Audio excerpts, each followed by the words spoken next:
is not the Great Muda. If that's not the Great Muda, I'll kiss your ass in the middle of the road and give you 20 minutes to draw a crowd. Well, you know what happens when you second guess my trivia, so pucker up, asshole.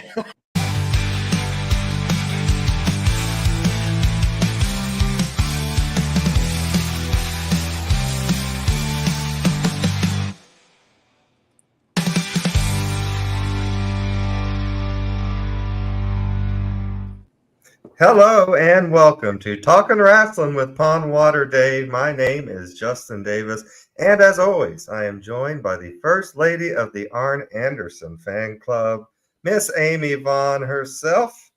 How are you, Amy? Wonderful. Doing wonderful. And of course, we've got the man that this show is named after, Mr. Pondwater Dave, straight after doing a stretcher job this afternoon. He is here with us. What's going on, Dave, and how are you feeling? I'm not feeling a whole lot right now. I'm fresh off of anesthesia. All hyped up on hoopy goo, whatever. I mean, I got my leg propped up and I got some ice on it, and we're on the road to recovery. You know, even day surgery can't keep me from doing what I do. I wouldn't let y'all down that way. That's right. But enough about me. Enough about me. Our guest tonight, I'm super excited to have him here. Known this man for 20 years. He is the voice of professional wrestling in North Texas. And he's also a second-generation performer. His father was the legendary Killer Karl Kox. Please welcome to the show, Kody Kox. Kody, how are you, man? I'm doing great, Dave. But kayfabe on the 20 years, I don't need people knowing how old I am. You know? Oh, dude. Your time yesterday on the Facebook memories, the last time we played football. See, we can get into this right now. It's so funny you mentioned, because I noticed that too. So I don't know if anyone knows, and maybe you're never going to play football again after your surgery, Dave. But I'm not play football again because I'm 58 years old. Well, that too. Me and this man, we used to get together with a group of wrestlers and people in wrestling here in the Dallas area every Wednesday and play football. And despite Dave being the oldest, he was not like the one that was out of. There was plenty of people that were out of shape. Dave was not one of them. Dave used to tear it up. Well, he had some soccer experience, so he can run. We know that. But we have seen pictures actually on this show, I think. Yeah. Okay. There we go. There's the pictures that showed up. Yeah. That's me in the red shirt, and there's Dave there. That's awesome. That looks like a pretty good backyard field, actually. Yeah. Now that young lady in the blue. Anyone know who that is? Uh-oh.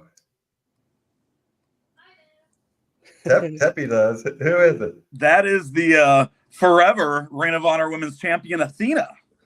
Oh. Yeah. She looks like she's about to break a route and break someone's ankles there. It was probably mine. She was not to be trifled with. No, not at all. Then, now, and forever. There you go. There's another good action shot. Yeah, we used to get together almost every Wednesday and play until it got dark. Oh, how fun. Oh, look at that action. Oh, Dave showing off the Superman tattoo. Look at that. Oh, yeah. And I was a bad man pre-gray hair. I think there's some sprinkled in there on the sides. I don't know how pre that is. And I don't know what happened after this.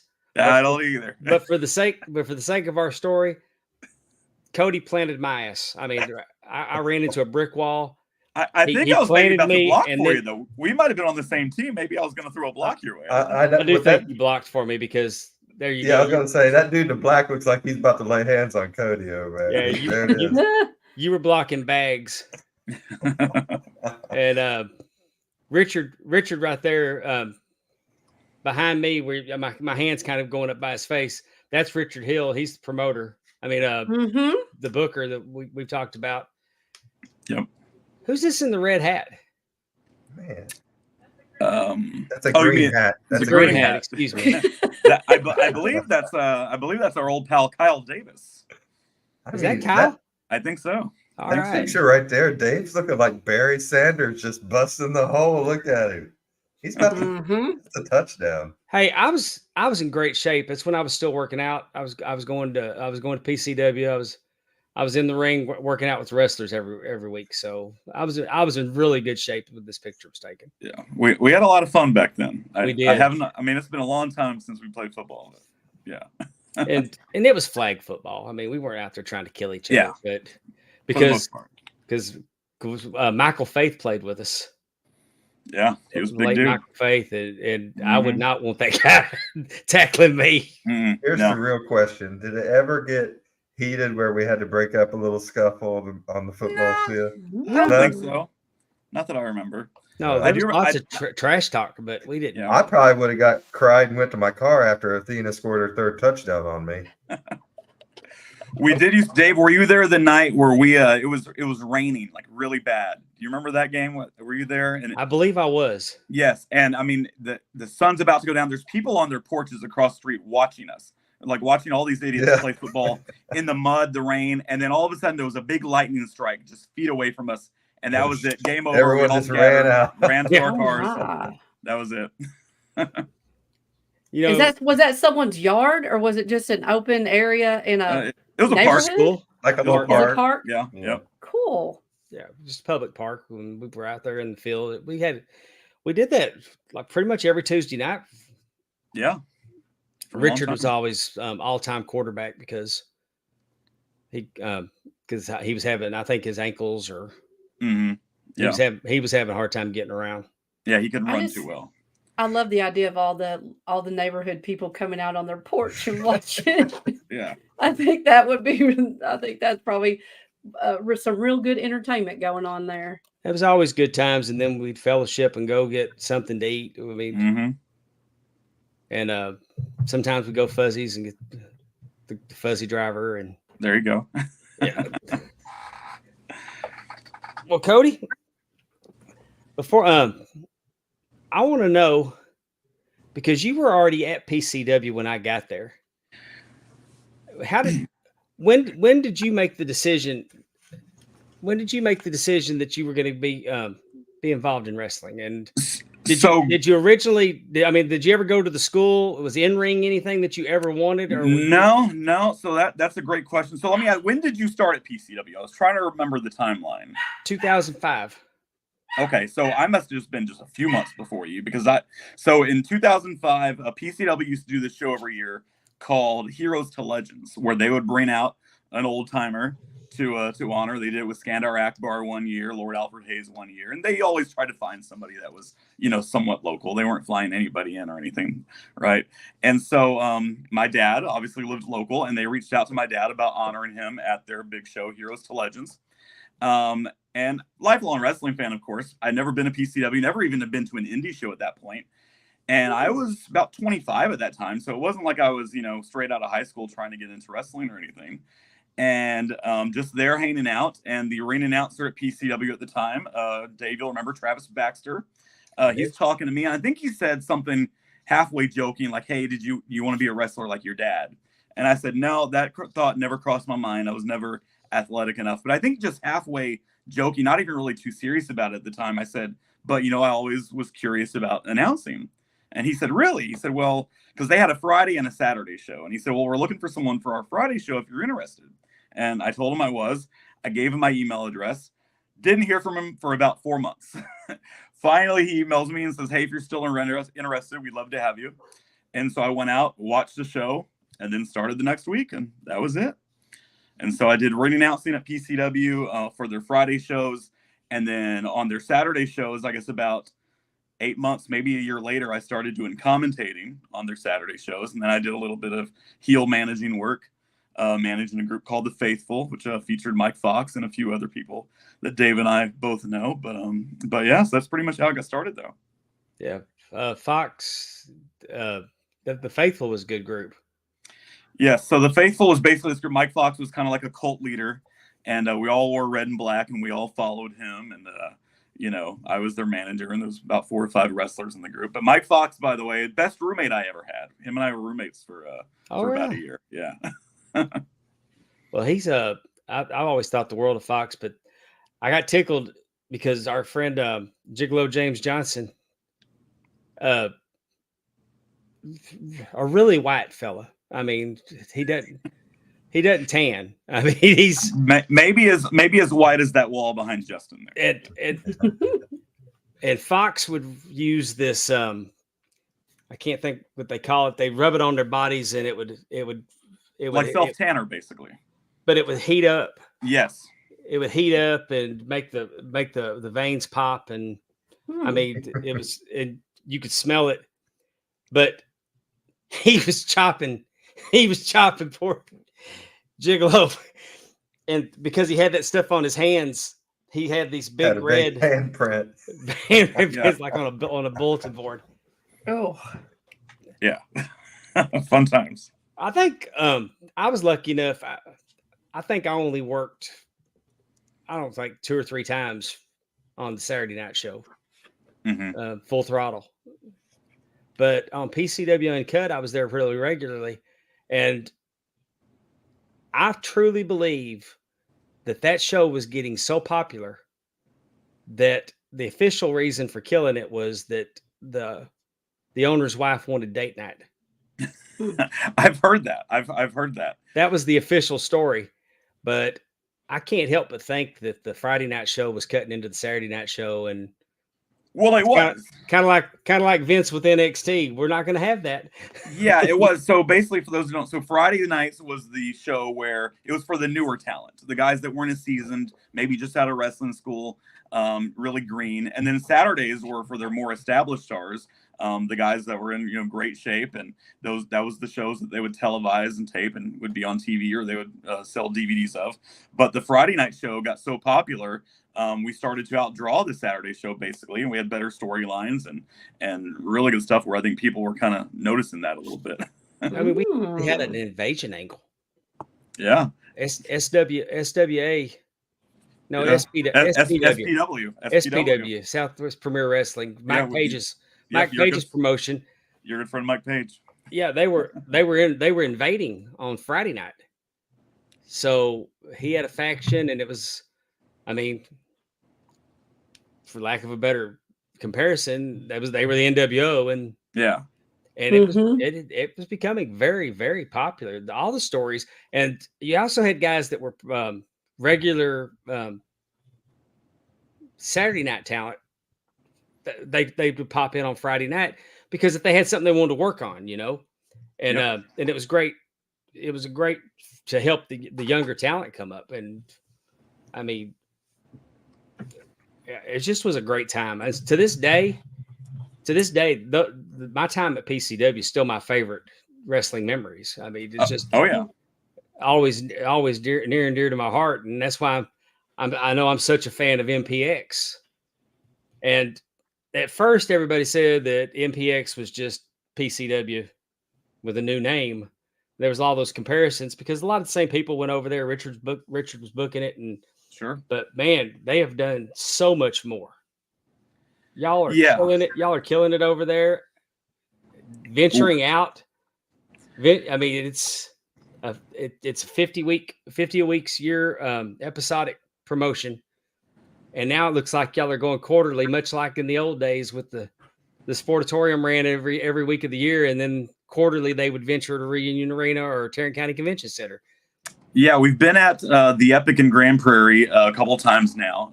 Back in March was the first time, and then the second time just a couple of weeks ago. And then, of course, we have our regular home in Bedford where we're there each and every Saturday night. As far as I know, and anyone can feel free to reach out and correct me, we are the only weekly wrestling indie show in the United States other than Ohio Valley Wrestling. OVW runs weekly, I believe. But other than that, I don't know of any other indie promotion that runs weekly. A lot of them run monthly, of course, maybe even bi-monthly. But yeah, and we've been running weekly for about 6-7 years now, and we've just been getting better and better. We've been lucky enough that Palmer likes to work with us. And we got to meet a lot of your talent. I mean, we had Jamie on last week. Oh yeah, Demo. Wow. Of course. Now I'm going to tell everybody that once you've appeared on my show, that I'm the good luck charm that you win championships next week. Sure. Well, hey, we'll see what happens. I mean, we had Tommy Becker and Tatum Manning and yeah, there's just so Hilda. much good talent here. You know, Texas kind of used to be, and you know this, Dave. Texas kind of used to be like no one really wanted to be in Texas for indie wrestling. Texas wasn't known as a hotbed for indie wrestling. You had to go up north, northeast, right? But now, I mean, there's just so much going on here, even in North Texas alone, but the state of Texas. And we have just such great talent. You mentioned guys like Tommy Becker, Tatum Manning, Demo Diamond, you know, Aaron Eagle, who I know you've had on the show. You know Aaron Eagle, of course. We go way back with him as well. Just so much really good Amy talent. loves him. Yeah, hey, what is there not to love? No. I could list several things, but that's okay. That's okay. Oh but we have a lot of great He is. talent, and you know, and we've been growing not just by. I mean, obviously, look, you guys aren't in Texas, but it's been great that you guys have had a lot of our athletes on, and I could be wrong, but I believe the number of subscribers to our Twitch channel has grown because of that, where we have people that are watching from all over the country that have never even seen an MPX show live. So it's kind of cool to be able to, you know, I'm commentating there every week with Tyler Foster, and to know that people around the country and maybe even around the world are hearing our voices. So, I mean, that's kind of cool. It is cool. You know, you mentioned how Texas is now compared. Used to, there was just a handful of really good Texas promotions. Mm-hmm. I mean, there was more bad ones than good ones.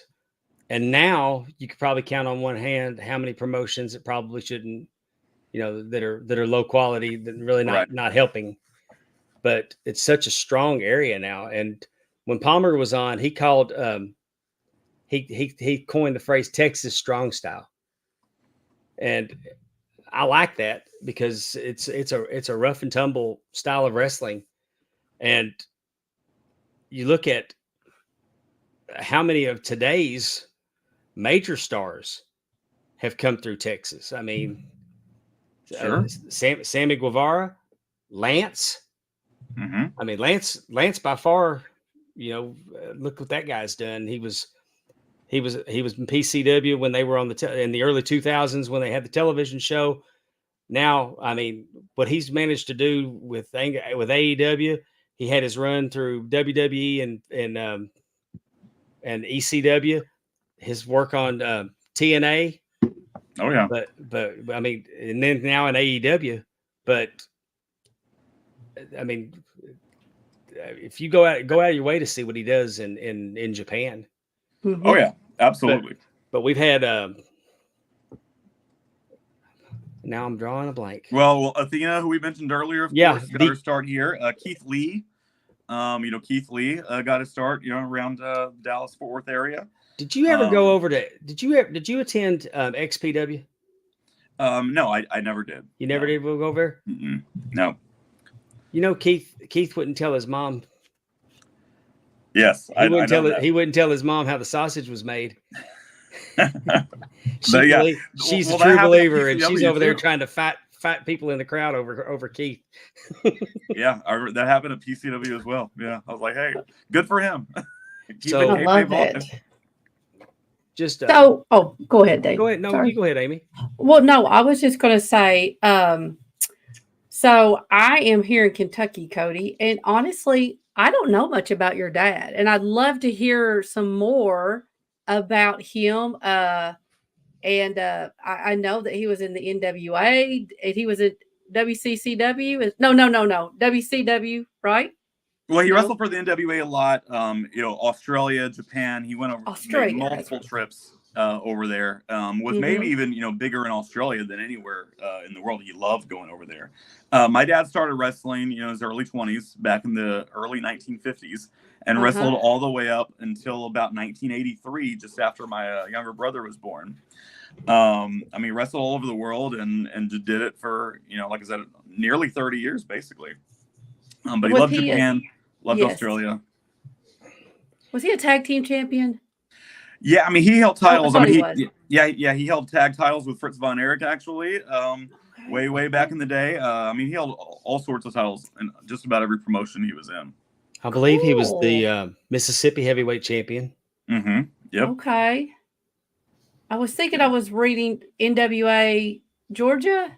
Okay. Okay. Georgia champion. Oh yeah. In Georgia, Florida. He lived in Florida for a long time before him and my mom moved to Texas. Yep. Awesome. So did you go? Well, I mean, did you go backstage? Did you get to do any of that, or was it definitely like no? So that's a great question. So by the time, because when he retired from wrestling, I was like 3, so I don't have a whole lot of recollection of him wrestling, right? But when WWF would come to town, when me and my brother were little, he always knew people that worked there. Bobby Heenan had actually managed my dad at one point in Georgia, so Bobby Heenan would always get us tickets, and we'd go backstage, and I have just a ton of photos. Dave's seen them on my Facebook page of me and my brother with just all these different guys from WWF back in the 80s and 90s. So a lot of really cool memories for sure. Oh yeah. Well, I wanted to ask a quick question about that, because as you were getting ready to answer that, I was thinking you were probably a kid in the golden era, kind of maybe same time period I was, late 80s. Absolutely.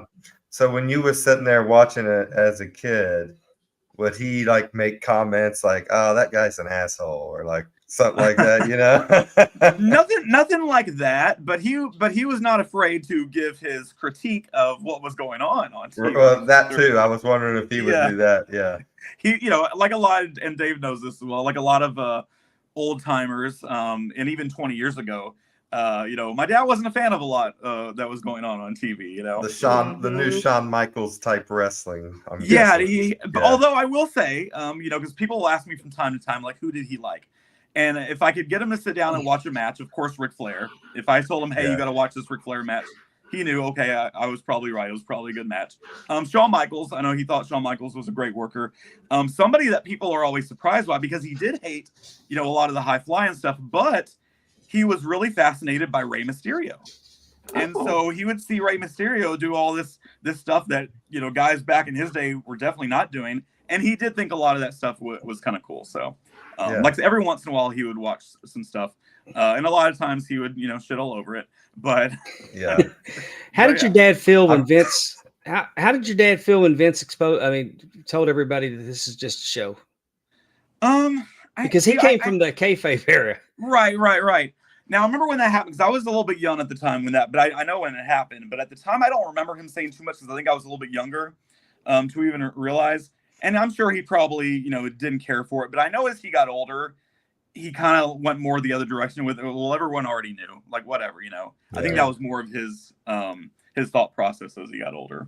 I feel like Killer Karl really loved the Judy Bagwell on a pole match, though. I feel like that was right. If I had asked him to sit down and watch that, he probably would have gave me a brain buster. Yes, because that was his move too, right? The brain buster. I remember reading that. That is right. He was not watching any late 90s WCW. That's for sure. I remember you introducing. He got lucky. I remember you introducing me to your dad. A very nice man, and you introduced me to your mom, and when she said her name, a bell went on, and I had been doing business with your mother on eBay. That's right. For several years. That's right. I remember that. So my mom used to sell a lot of memorabilia online, just like old wrestling memorabilia on eBay using, her real name. And that's right. Because Dave didn't know that was my mom until I introduced them at a PCW show years ago. So so I just met Killer Karl Kox. Which was cool. But then when I met her, it's like the light went on, because she had the coolest items. I've got a stack of wrestling programs like this, and I probably got most of them from her. Yeah. Did your mom collect them, or was it something from your dad? You know what I mean? Like, did your mom a little bit of everything, right? So she did collect some stuff, and then Dave, you remember the old announcer Boyd Pierce? Yes. So Boyd Pierce, he passed away. His wife just didn't want it, a lot of it, and literally gave so much stuff to my parents after he died. And that's where probably a lot of what you bought from my mom was probably from that collection. Cool. Yeah. Did your dad ever see Shawn Michaels when he was in WCCW, or when he was starting off very young in Texas? Probably not, because I think by the time Shawn Michaels got in and was working, Sportatorium or Mid-South, my dad was already out of it. And I don't think my dad probably watched anything wrestling, because you hear this from a lot of guys. Once they're out of it, they kind of take a step back. They take a step away. He probably didn't even start watching any wrestling again, maybe until early to mid 90s, as I was getting older and forcing him to sit down and watch stuff. When I think you said he retired in '83. Is that right? Mm-hmm. Yep. Did you ever discuss, or did he ever mention what his feelings were on like the death of the territories and Vince taking over like a year or two after he retired? Yeah, I mean, like everyone else, he hated it, because he felt Yeah. like it put a lot of people out of work, not just promoters, which I don't think he had any hard feelings for the promoters. He wasn't crying any tears for promoters, Right. but just a lot less opportunities for the wrestlers and for the boys. So I think just like everyone at that time, he hated it, of course. Yeah. Well, I really like that you and your brother, what y'all are doing on Twitter. Yeah, so I'm glad you said that. I'm gonna give a shout out to my brother, who's so my dad's real name was Herb. My brother's Herb Jr.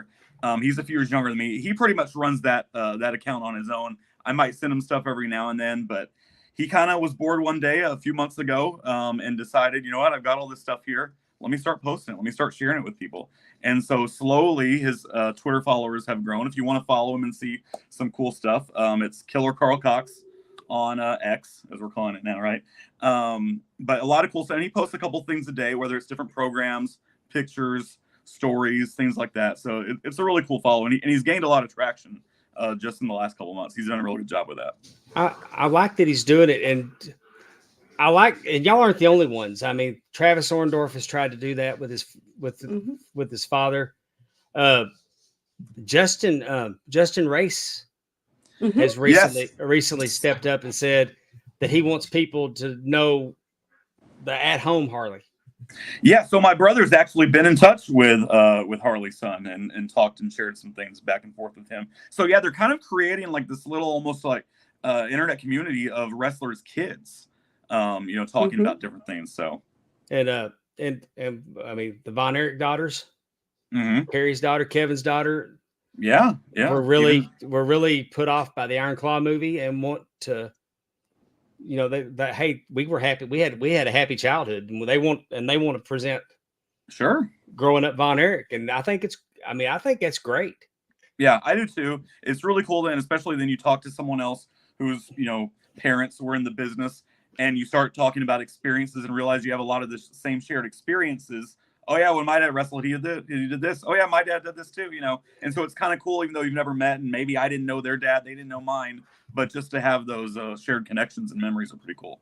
Well, our friend Lance Peterson, the SMU heavyweight, that world-class historian, he actually went to college with Harley's son and did not know that was Harley's son. Oh, really? Until graduation when he met Harley.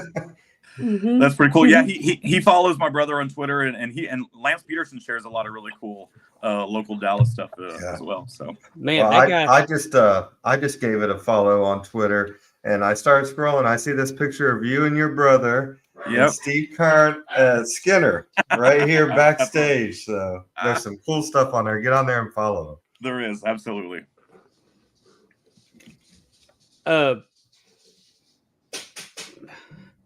Hang on a second, I gotta adjust. Sorry. This is not gonna be my greatest outing tonight, y'all. But there was no way I would have missed this tonight. Kody, talk to us about MPX. I mean, I know that. Tell us, because you've been there since the beginning. Almost, yeah. So I've been there since the summer of 2011, and I think they started about a year before I got there.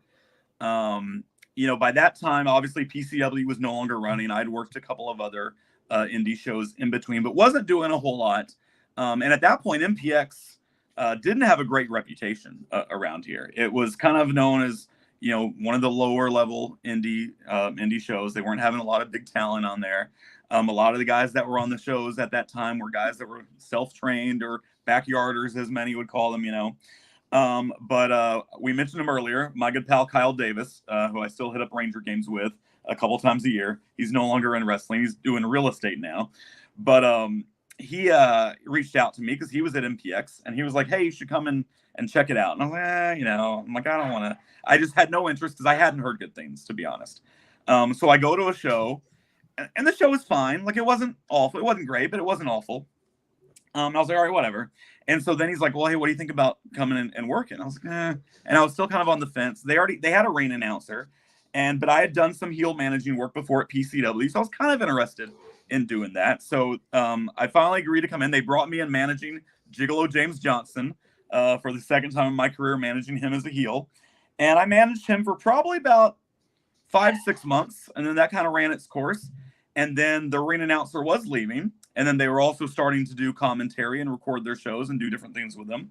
So they asked me if I wanted to transition over to that. So I started ring announcing and doing commentary at the same time, doing commentary with Kyle for a while, and been there ever since. And, you know, at that time, where they would do the shows at was basically the small little gym that didn't have any AC. So, you know, we were not doing good business at all in the summers. No one wanted to be there to watch a show. We had to move, and we had to move all the weights. So yeah. Dave knows. Dave did a handful of shows there. Yeah, I did. Absolutely. And so it just was not fun to be there during the summer. I always tried to dress professionally as an announcer, but during the summer, I said the hell with it. And I was basically wearing t-shirt and shorts because it was just so dang hot.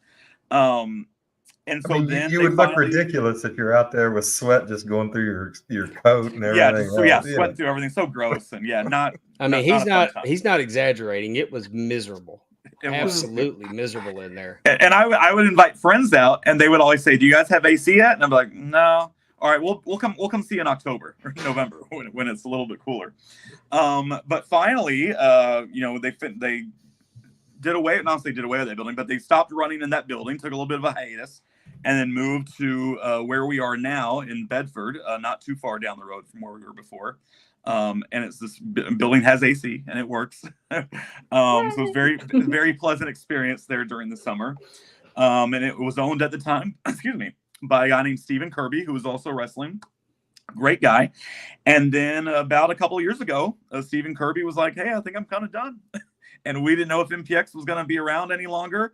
I think he was trying to sell at the time, didn't know if anyone was going to buy. And then sure enough, here comes Matthew Palmer. Here comes Athena. Here comes Ernie Pruitt and his wife, Audie. And they basically, for lack of a better term, they saved MPX. Because if they hadn't, MPX probably would have been no longer, you know.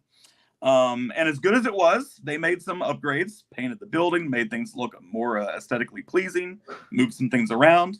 And that was about 2 years ago, I think either this month or next month almost.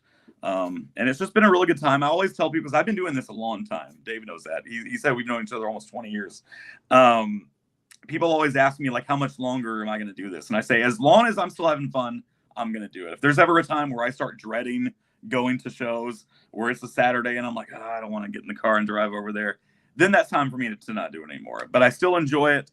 You mentioned Richard Hill earlier. Richard Hill, who books MPX, and him and I go way back to PCW as well.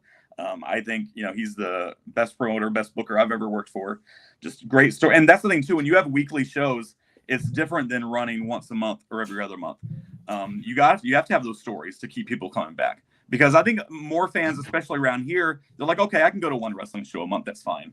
But to say you're going to go to a wrestling show every Saturday and drop, you know, $15, $20, especially if you have a family of 4, that's a lot of money. And so you have to have a good product, good wrestling, good stories to bring those people back each and every week. And I feel like we do that. And not just a good product, but a good experience for the absolutely, you know, while they're there. Yep, for sure. It's tremendous. The way it's set up, it's tremendous. It's a tremendous venue. And I'll circle back because I said tremendous venue. I even talked to Jamie about this last week. And it's not disparaging to any other building that's being used right now. Sure. Has there ever been in modern times a venue as good as the PCW arena? So that place was made for wrestling. For anyone that doesn't know, it was an old movie theater that was basically hollowed out. So you would have, like, if you walked in as a fan, you walked in ground level, and then you started walking downwards, like you would in a movie theater, like going down. And then you had the ring there. Now backstage wasn't much to enjoy. You know, we had a big area, but it was a lot of workout equipment and stuff, because it also doubled as a boxing gym and stuff during the week. But that was a really cool venue, and we had, you know, 2 screen on either side. Like, it was, and I think that's probably going back, Dave, to when you asked me about when I first went to PCW. I think that's partly what drew me in, because I thought it was a cool place. if this was a place where I showed up and it was just some, local rec center with basketball hoops on either side, Right. I don't know that I would have been as enthralled or if it would have been as inviting for me to be there as it was PCW, because we had lights. I mean, we had a whole tech crew doing not just sound but lights and everything. There's spotlights and different colored lights going on. Great entrances, a ramp, yeah, absolutely. a rowdy section. We had the rowdy section. Mm-hmm. And you got fans on top of you, which makes a difference to the wrestler too, because it makes it feel more kind of like an arena. You don't just have fans sitting down on the floor, at a fair somewhere. When they're Right. up here kind of looking down on you, that kind of gives it more of that feel to it. I know my first trip out there, my brother was a personal trainer and he was working with Stephen Murphy. Yeah. He was working with Murphy and he said, "Hey Dave, my coworker wrestles. We're going to go out here to Arlington and we're going to go see him wrestle Friday night." We went to an uncut show, but then I saw Spoiler 2000 and Aaron Eagle and who else? But it was that venue, especially for an old school guy like me, like I didn't know this existed. Right. Right. I mean, I had been to an NWA Southwest show at I don't know if it was a bingo hall or a VFW hall. They had rented a building on Harry Hines, and when they had their Texas tournament, and I went because I heard Terry Gordy was going to be there. And so that was what, and there's nothing wrong. Trust me, there's nothing wrong with gymnasiums, Right. VFW halls. Those places are, I mean, that's where. And that's the standard. We're just saying this gives a different feel to it. That's probably the closest thing to the sportatorium that anybody was using. Oh, absolutely. So in that atmosphere, I had the time of my life, and I went a few times before I actually went out there, because seeing Gigolo James Johnson, my size, he actually might be a little smaller than me, because it was funny because I wanted to be a referee when I was a kid. I wanted to be David Manning, and then I went to PCW, and I saw guys my size wrestling, and I'm thinking, now I would like to. Now I quickly realized that Gigolo James Johnson was very, very talented, very, very. I mean, his conditioning was great. I couldn't do what he did. I rapidly learned that I couldn't do what they did, and I mean, I could have appeared on some shows, because when you went to the school, you were guaranteed one match. Yeah, I never got my match, but I didn't want it because we've all been to those shows where there's somebody on there that probably shouldn't be on there, and I didn't want to be that guy. Sure. Because I went in with the hobby wrestler attitude, and when I was training and I got more respect for what they actually do in the ring. That being a hobbyist was gone, and luckily, with SPW's angle, the initial plan was to make me SPW's heel referee, and they Richard and Lance said, "No, we need to we don't need to do that with him. We need to." And now I was able to just become the referee. Yeah, they liked my work. They liked my work early on. Absolutely. But it was sold to me to be a heel referee. Yeah. But I mean, we had such a great crew there. I mean, at that time, we think about guys like Mike Fox, who I mentioned earlier, Lance Hoyt, who got his start there. Gigolo James Johnson, who you mentioned, the former NWA World Heavyweight Champion Tim Storm, got his start there as well. Great guy, loved Tim Storm. Just so many really, him and APOC were the Dark Circle. That's right.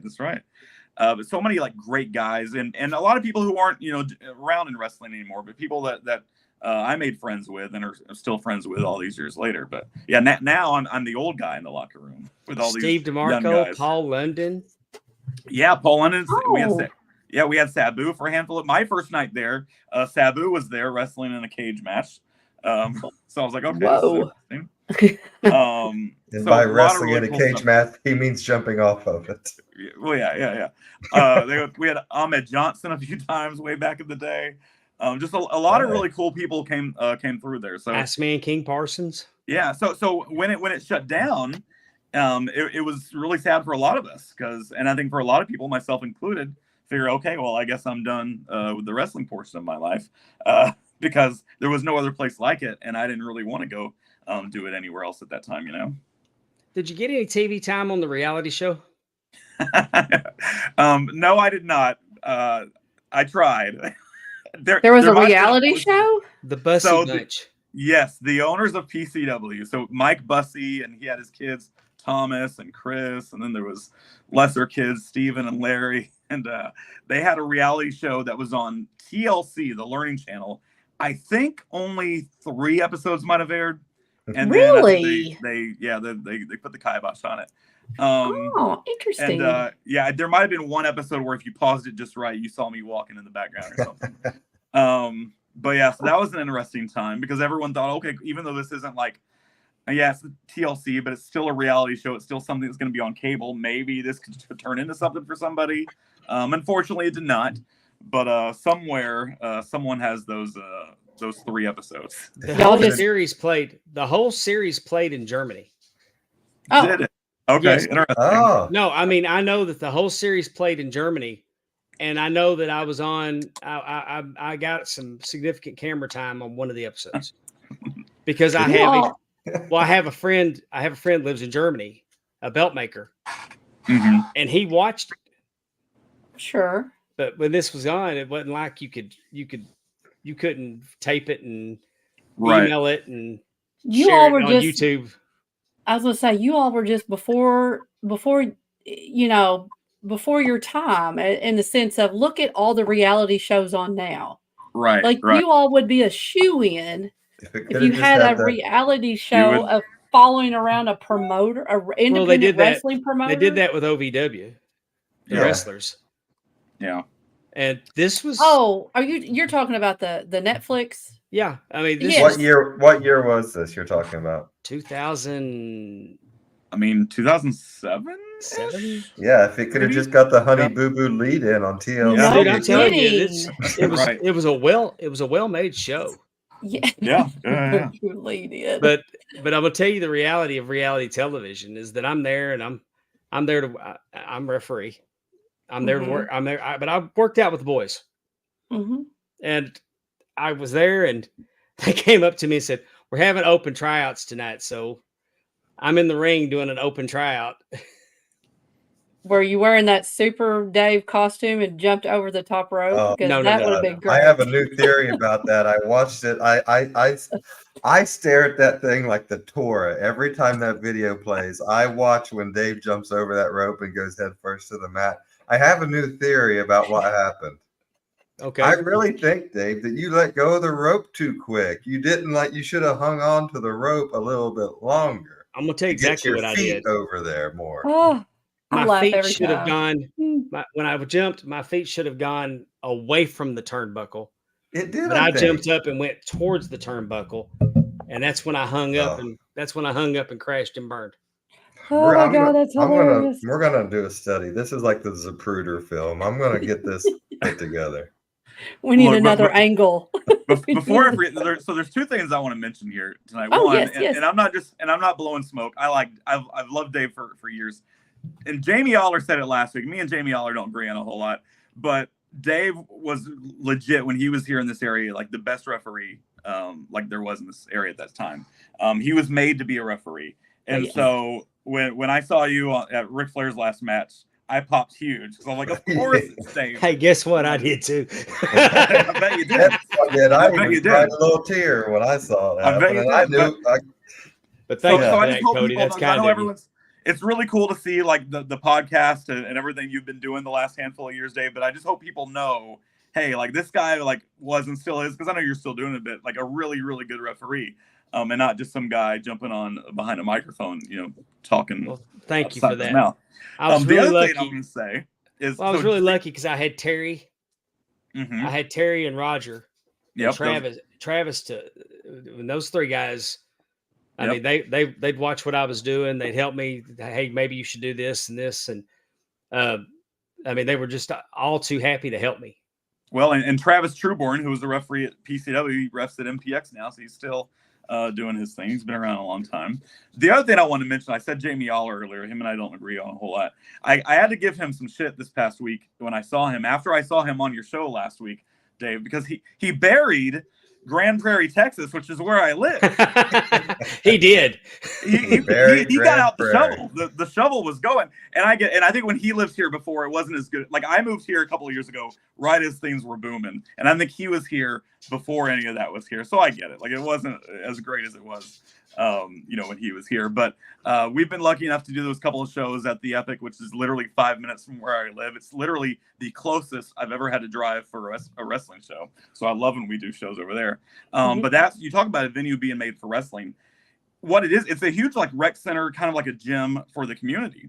I'm not going to lie and tell you that I work out there. I will tell you I have a membership there. I don't work out there, but I find that if you pay your dues, if you pay your membership dues, you feel better.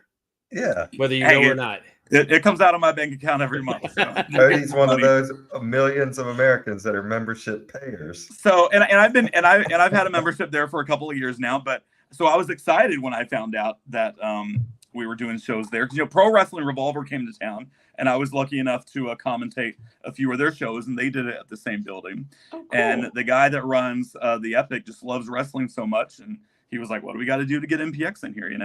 And so it's like this really cool spot, and the couple times we've been there, we've just really jam packed it with a lot of fans. So it's been really cool to see. So I hope we continue to be able to do shows there for sure.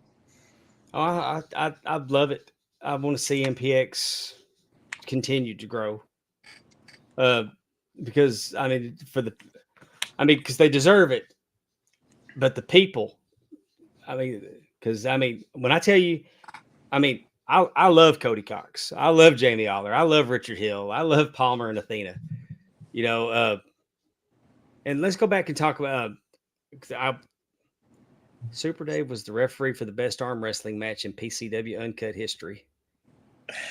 Do you know what he's talking about, Dave, or no? Yes. So that's Kyle Davis. He had anesthesia today, so maybe not. I'm trying to remember. Kyle Davis, who I mentioned before, and like me and Kyle go way back. We did a thing where I was just the announcer, and Kyle was like a heel manager, and we would get into it. And so we did an arm wrestling match with me and Kyle, and Dave was the referee. And I believe it ended with Kyle trying to throw powder in my face, and you stopping him, and then I knocked the powder back into his face. So I had forgotten all about that when I was reading it before it hit the screen, and I remembered the powder finish, but yeah. Shades of WrestleMania 9 with the salt and bread size. Right. But you said you wanted to go back, Dave. What were you going to say? Oh, I wanted to go back. You were talking about how MPX started out with a bad reputation. Right. And you mentioned Stephen Kirby. Mm-hmm. Where that guy started to where that guy ended was a true, Cinderella story. It really is. Because he fought through the negative. He handled it professionally. It was, and he earned the respect, and he built something tremendous. So, that's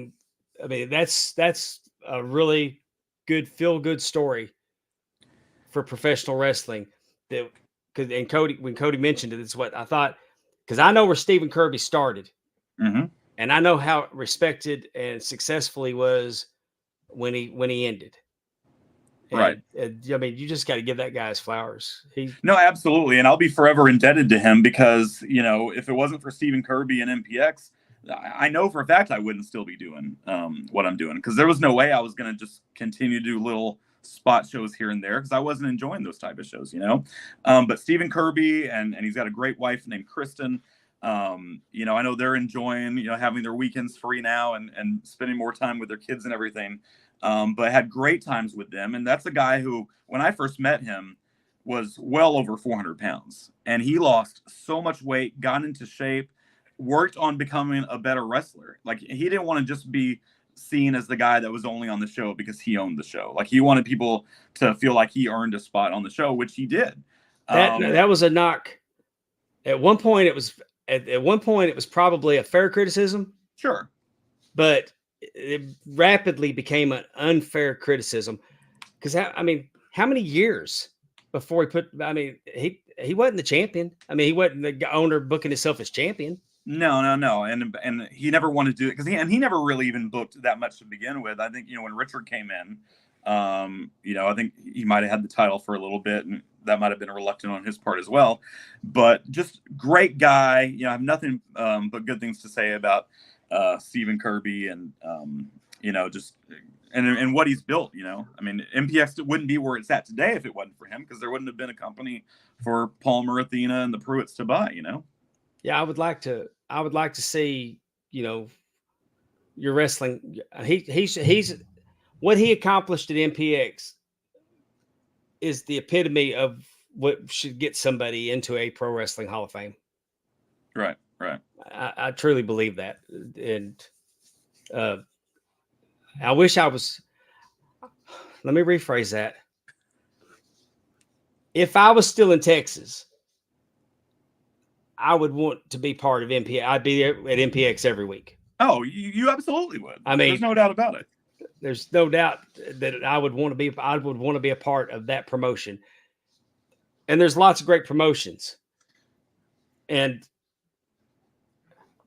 I mean, our crowd, they hear me gush over MPX all the time. Mm-hmm.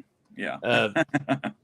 So it's just wonderful what y'all are doing out there. Well, and it's cool. I of, like seeing stuff. I've seen videos lately of you and a guy I like to call a friend of mine, Angel Camacho, who I know travels out your way and works shows. So we have him and the whole entire Camacho family at MPI. I feel like there's at least 27 of them, maybe more. There's a lot.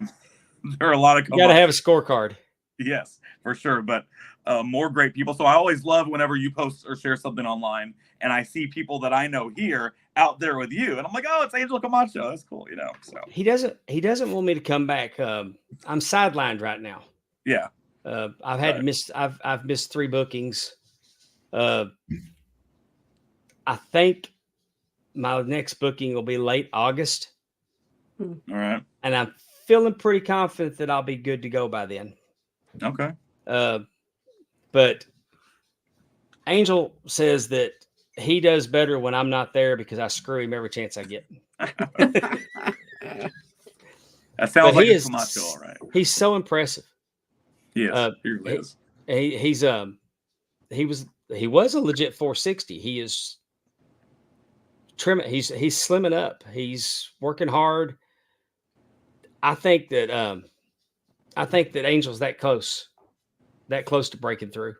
Yeah, I mean, and again, just such a nice guy, and everyone in that family is. You know, every time we have any of the Camachos at MPX, they're always, you know, super nice and willing to do, you know, whatever. So, yeah, that's awesome.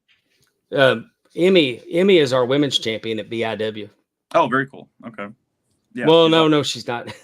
Now I'm going to be in trouble with Emmy. I was going to say, Cassandra Golden. Cassandra Golden. Yeah. But she was the first. Yeah, I'm blaming all this on anesthesia. Put a disclaimer on the. That's true. Put a disclaimer up, baby. There's going to be an asterisk on this show. He's going to have no recollection of the show tomorrow, right? Yeah, I'm going to have to watch it. But I mentioned Hall of Fames, and I noticed that you got to make a trip to Las Vegas last. Yes, I'm glad you was on that. Absolutely. So the Cauliflower Alley Club, you know, they get together every August out in Las Vegas, and B. Brian Blair, who runs it, had reached out to me last year about honoring my dad, and didn't even have to think about it. It was a definite yes. So went out there. It was I had been out to the Cauliflower Alley Club once before, but it was years ago when I went with my dad, like in 2010, I think. Oh. and it was a cool little experience back then, but I hadn't been back since. And so it was just really cool just being there for the few days that I was there and meeting people that knew him. And once they found out that I was his son, coming up and talking to me, had some really good conversations with Bob Orton Jr., Haku. I got to meet Haku out there. The Nasty Boys, which they have this dinner, and everyone who gets honored gets up and gives a speech. And the first night I got to get up and give a speech about my dad, and that was really cool. The Nasty Boys just tore the house down with just the funniest speech I've ever heard in my life. I got to meet a pal of yours out there, Dave. So the second morning I'm there, there's a McDonald's in the hotel, and I'm standing in line at the McDonald's to get some breakfast, and I turn around, JBL's right behind me. And this was the morning after my speech, and I introduced myself, said hello. He complimented my speech and said he was a fan of my dad. So we started talking about Dick Murdoch, because Dick Murdoch was my godfather. And of course, JBL had quite a few experiences with him. So we stood there and talked for about 15 minutes as we waited for our Egg McMuffins. And he was telling me some Murdoch stories. So that was really cool to meet him and see what a nice guy he was and everything. But it's a really cool experience. And I say any wrestling fan should definitely try to go out there at least once. I'm going to try to go back this year. I haven't been able to confirm if I'm going to or not, but I definitely want to. It's on my list. When I pick my vacations, when I pick my vacation days, I always try to see if I can, because we do it like a seniority gets first pick.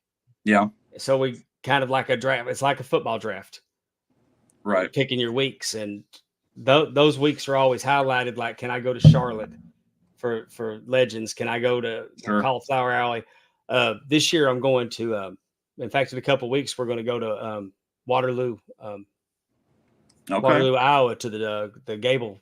Yeah. There's Trago's museum. That's very cool. But no, I think you would love it out there. And plus it's Vegas. Like, who doesn't have a good time in Vegas, right? When I went out there last year, I got to hang out for a few days with a couple of people, Lance Romance and Todd Diamond from our old PCW days, way back. So it was cool hanging out with them. But yeah, it was a fun time for sure. Vegas with Lance Romance and Todd Diamond. I bet that was a thrill. I survived. I felt like I needed a shirt that said I survived Vegas with Lance Romance. Has your dad been put into any other Hall of Fame? Is he in the Pro Wrestling Hall of Fame in No, I think that's the next step. Or Waterloo? No, I think that's the next step. Me and my brother are going to try to work on. We'd love to see him get honored there. There was a Wrestling Hall of Fame that was in Wichita Falls. Yes. Which there was some stuff that went down. I don't even know the full story, so I won't say anything on that. But it got shut down, and I don't know. There's been some controversy, I guess. Which they had wanted me and my brother to donate some stuff, and we were this close to doing it, and then it got shut down. And I hear there's a lot of people that donated stuff that didn't get it back, and so my brother and I always talk about how glad we are that we didn't. Yeah.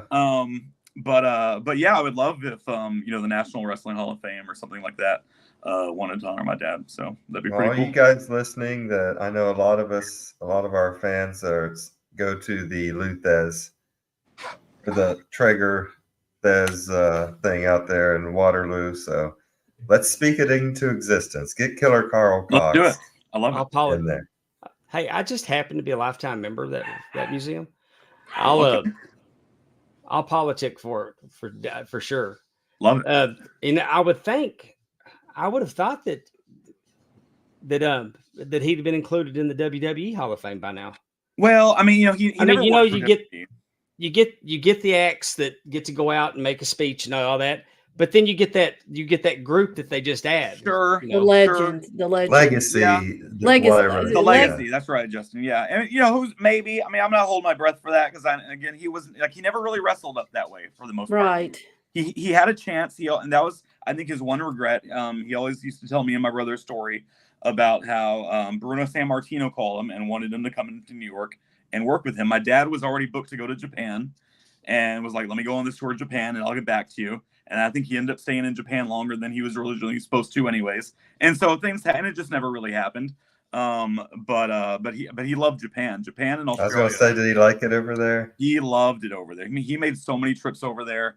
And it's, it's always cool to meet people who are like, oh, I used to watch your dad. Like, I meet a lot of people who grew up in Florida, and things like that. But when I meet people from Japan or Australia who say that they grew up watching him, like that's even cooler, you know, because that's halfway around the world. But yeah.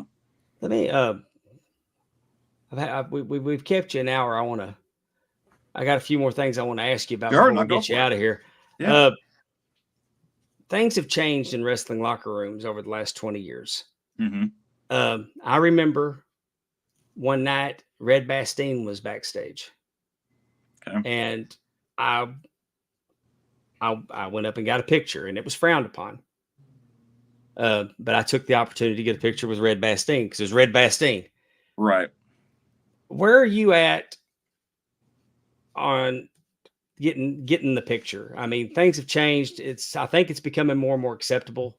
Absolutely. Take the picture, because you never know when you're right. Because I remember a time, I never did it back at PCW, but I remember a time when Sabu was there and someone mentioning like trying to get Sabu for a photo and someone yelling at this other person, like, no, don't ever ask, someone back. But now, I mean, and we bring a lot of guys in at MPX. We've had Tommy Dreamer in a couple of times. I love Tommy Dreamer. I took a picture with Tommy Dreamer and had a great conversation with him about my dad. So now you see it all the time, and I don't think it's frowned upon at all. Why not? It's a memory. Take the picture. Is that a thing where back in the day it was frowned upon because we had to keep kayfabe, and now no one gives a shit so much about kayfabe? Partly, no, don't be a mark in the locker room. Yes, that's I know there's that aspect of it too. Just saying, you want to come across as a mark. Yeah, I know there's that aspect of it, but I'm just saying, like, you know what I mean? Like, back then, pictures were a lot more restricted backstage just because of that. They dressed in separate locker rooms and blah blah blah. And all that. Right. Yeah. Well, I mean, and here's the deal, and I've gotten to where that I'll try to get the picture, and not so much just from a national talent that's come in or a legend that's come in, because I've got plenty of pictures with plenty of legends. But I've found that I don't have a lot of pictures. Like, I treasure our football pictures. I mean, I actually have one where we're all that group picture. I have it under glass on my bar.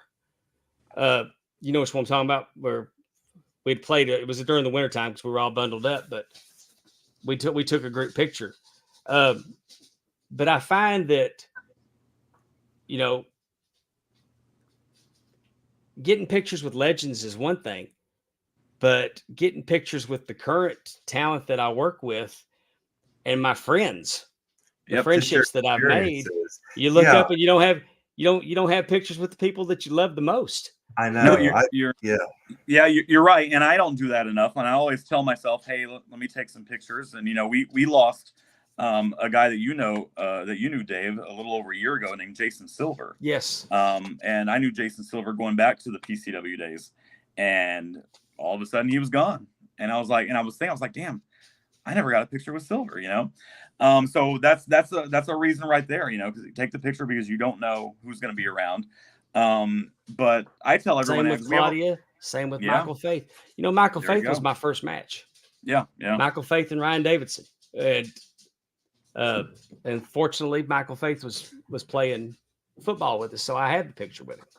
Yeah, and Claudia, I had managed as part of the Faithful, so I had a few pictures with her. But yeah, you're right. Back in the day, kind of pre-smartphone, like 2007, before that, I guess, you had to have a camera around. It's not like you could just snap a photo with, So well, yeah, that's true. You weren't taking camera phone pictures. Right. Yeah. Everyone was carrying the disposable cameras. And taking them to Walmart and then hoping nothing too bad was on there that some old grandma was or did it.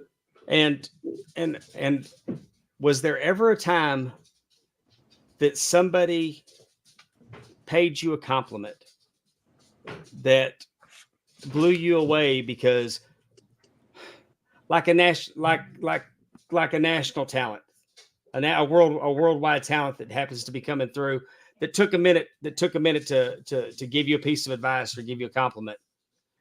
And I mentioned him a while ago, and probably because of this. So Tommy Dreamer, I think we've had Tommy Dreamer 3 or 4 times at MPX, and when I was doing the ring announcing, like, for me, it was really cool to be standing in the ring Alice in Chains, Man in a Box is playing, Tommy Dreamer's in the ring, and I'm introducing from Yonkers, New York, the innovator of, and to me that was really cool. And then afterwards, he was like, "Hey, you're a really good announcer. I really like the way you project." And I thought that was, he didn't have to say that to me. Like he didn't. Exactly. Yes. And so that was you got cool. goosebumps twice that night. Once when you announced him, and once when he said. So that's probably why he's always one of the first people I mention when I talk about guys that have been there. And probably also why I was like, hey, well, let's get a photo, Heck yeah. I love that MPX uses their homegrown talent, red hot independent talent that's all over the independent scene, and they bring in stars that are off of television, and it's just a good mix. It's just such a even mix that I love it that they do that, and they're setting a template for what pro wrestling. I don't even know that it's fair. I guess it's an independent promotion, but they're right. And what's really cool too, because I've never had a bad experience with anyone we brought in, and I've never heard a bad thing. That's what I worry about sometimes. They always tell you don't meet your heroes, because I would probably be devastated if I heard something bad about somebody I used to watch when we were kids.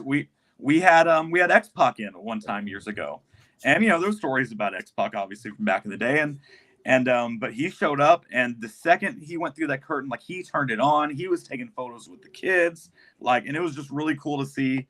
We had Chelsea Green before she was in WWE, and she was really nice. We had Mia Yim before, she was really nice too. We've worked with Abyss years ago. Well, Abyss was at PCW way back in the day. Abyss and I are from the same area. We had Abyss. We had Abyss. We had Christopher Daniels. We had Sanjay Dutt. We had Samoa Joe. Yeah, but we've had Abyss at MPX back when he used to wrestling. We've had Hornswoggle a handful of times. You're not going to meet a cooler dude alive than Hornswoggle. He's awesome. Yeah. He is awesome. Went out and had drinks afterwards, and he's great stories, and just I just want to shout out Abyss, who is from Joey Burrow's hometown of Athens, Ohio. Very nice. I tell people all the time that I think Lance's best TNA match was against Abyss. Yeah, they had some good ones for sure. It was just a television match. It was a television match. Lance did not win, but it was like they let Lance be Lance in that match. The story with Abyss, so when we brought Abyss into PCW, and this is a story Richard Hill likes to tell too. So he was the NWA champion at the time, and we had him working with a babyface Mike Fox. Well, of course, Abyss is going to go over. He's the NWA champion. Jokingly, before the match, so we threw around, well, what if we screwed over Abyss? Because before the NWA title, we're like, we'll just do a fast count and give Fox the title and get out of there, right? And so afterwards, I think Richard or somebody's telling him, hey, we were joking around that we were going to do this to you. He starts laughing. He goes, you guys should have did it. That would have been great. But yeah, very nice guy. Well, sorry. Uh-oh. Let him get it together. I'm hitting the wall, y'all.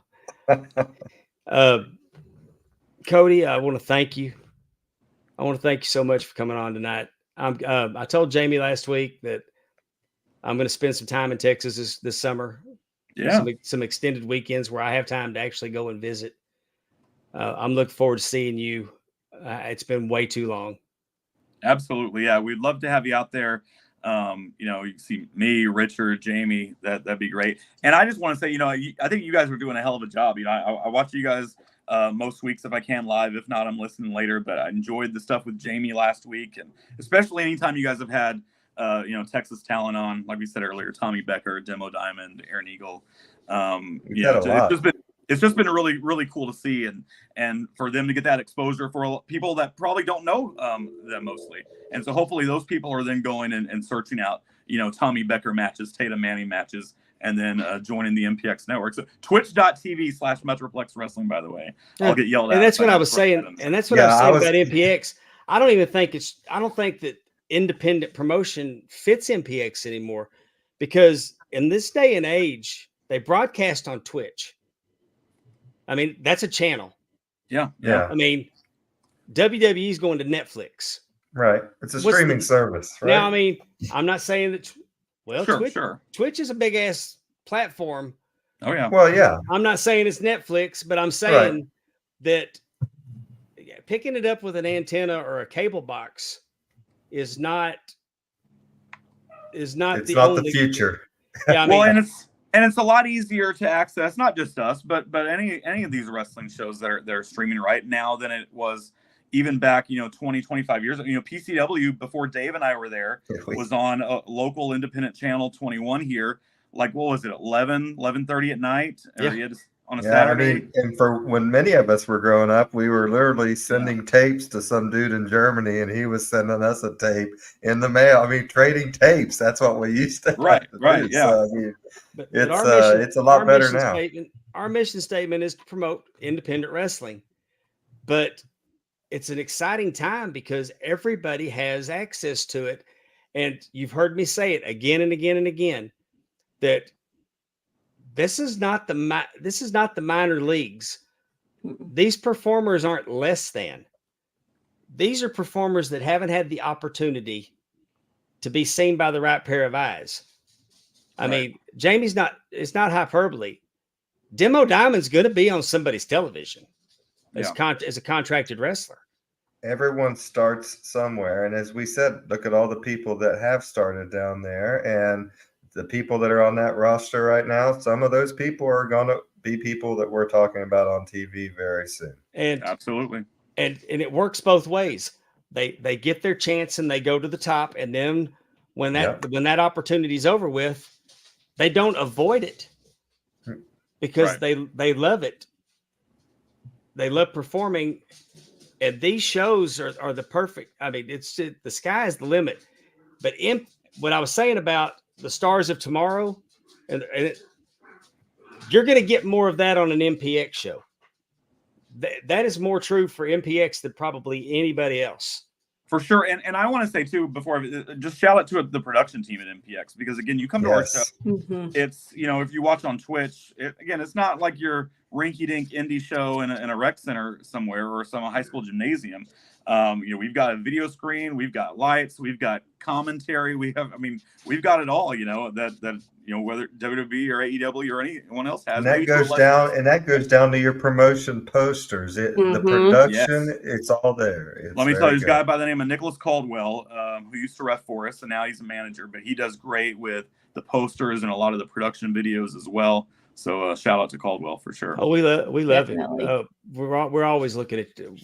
We can't wait to put your promotional posters up and everything. Yeah, I wasn't going to let you, Kody. I know you said you wanted to mention that before you got off here. I wasn't going to let you get out of here without mentioning any social media stuff you do want to plug. Is there anything else that we didn't plug? Like I said, please subscribe to twitch.tv/Metroplex Wrestling. You can follow me on Twitter, Kody_Kox, or if you just search Kody Kox with K's, I'll pop up. Follow my brother's Twitter account for a lot of old school memorabilia regarding our dad. I just followed that. Killer Karl Kox. But yeah, that's it. I appreciate you guys having me. This was a blast. Follow Kody for his baseball takes. I have a lot. You can tell when he's watching the Rangers because I'm here for that. Because every home run, it's their name and get the fuck out of here. That's and why I'm happy. Did social media home run call.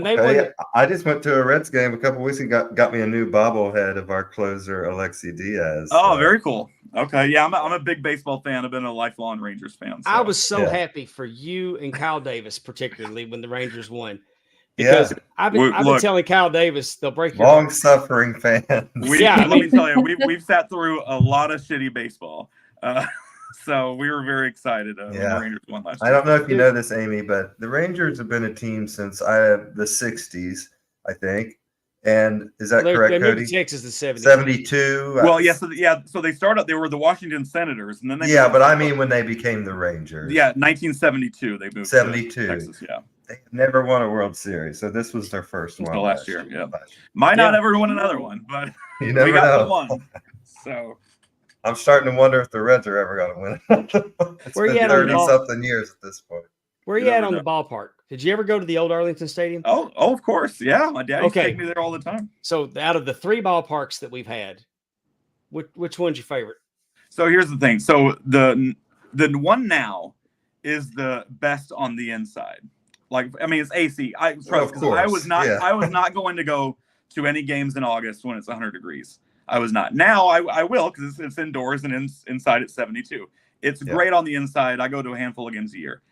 The previous ballpark, the one they built in the early 90s, to me, that's the best looking one from the outside. It like, looked and cool. even and on the inside, it looks cool. But I thought again, it looked cool on TV because I remember It the did. Juan Gonzalez years of you guys being in the Absolutely. playoffs and me watching that as a little slapdick But in middle school. sitting Cool there, in there.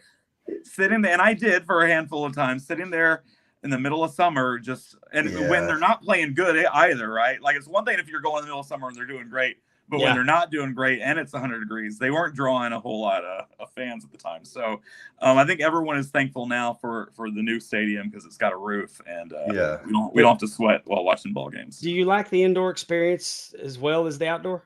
It's different. I think I've gotten more used to it. I know there's a lot of very traditional baseball fans that will still tell you that they hate it, and I get it. There is. I think it depends on the stadium. I wanted it. I've always wanted it. Yeah, it's necessary down there. Yeah. It is. But I got to say that when I got it, it didn't feel right. Well, I'll tell you this. Me and my dad and my brother go to a different park each year to watch the Reds, and we're about to like 16 or 17. Oh, cool. We're going to Tampa this year. We went to Houston last year, so two parks that are covered up.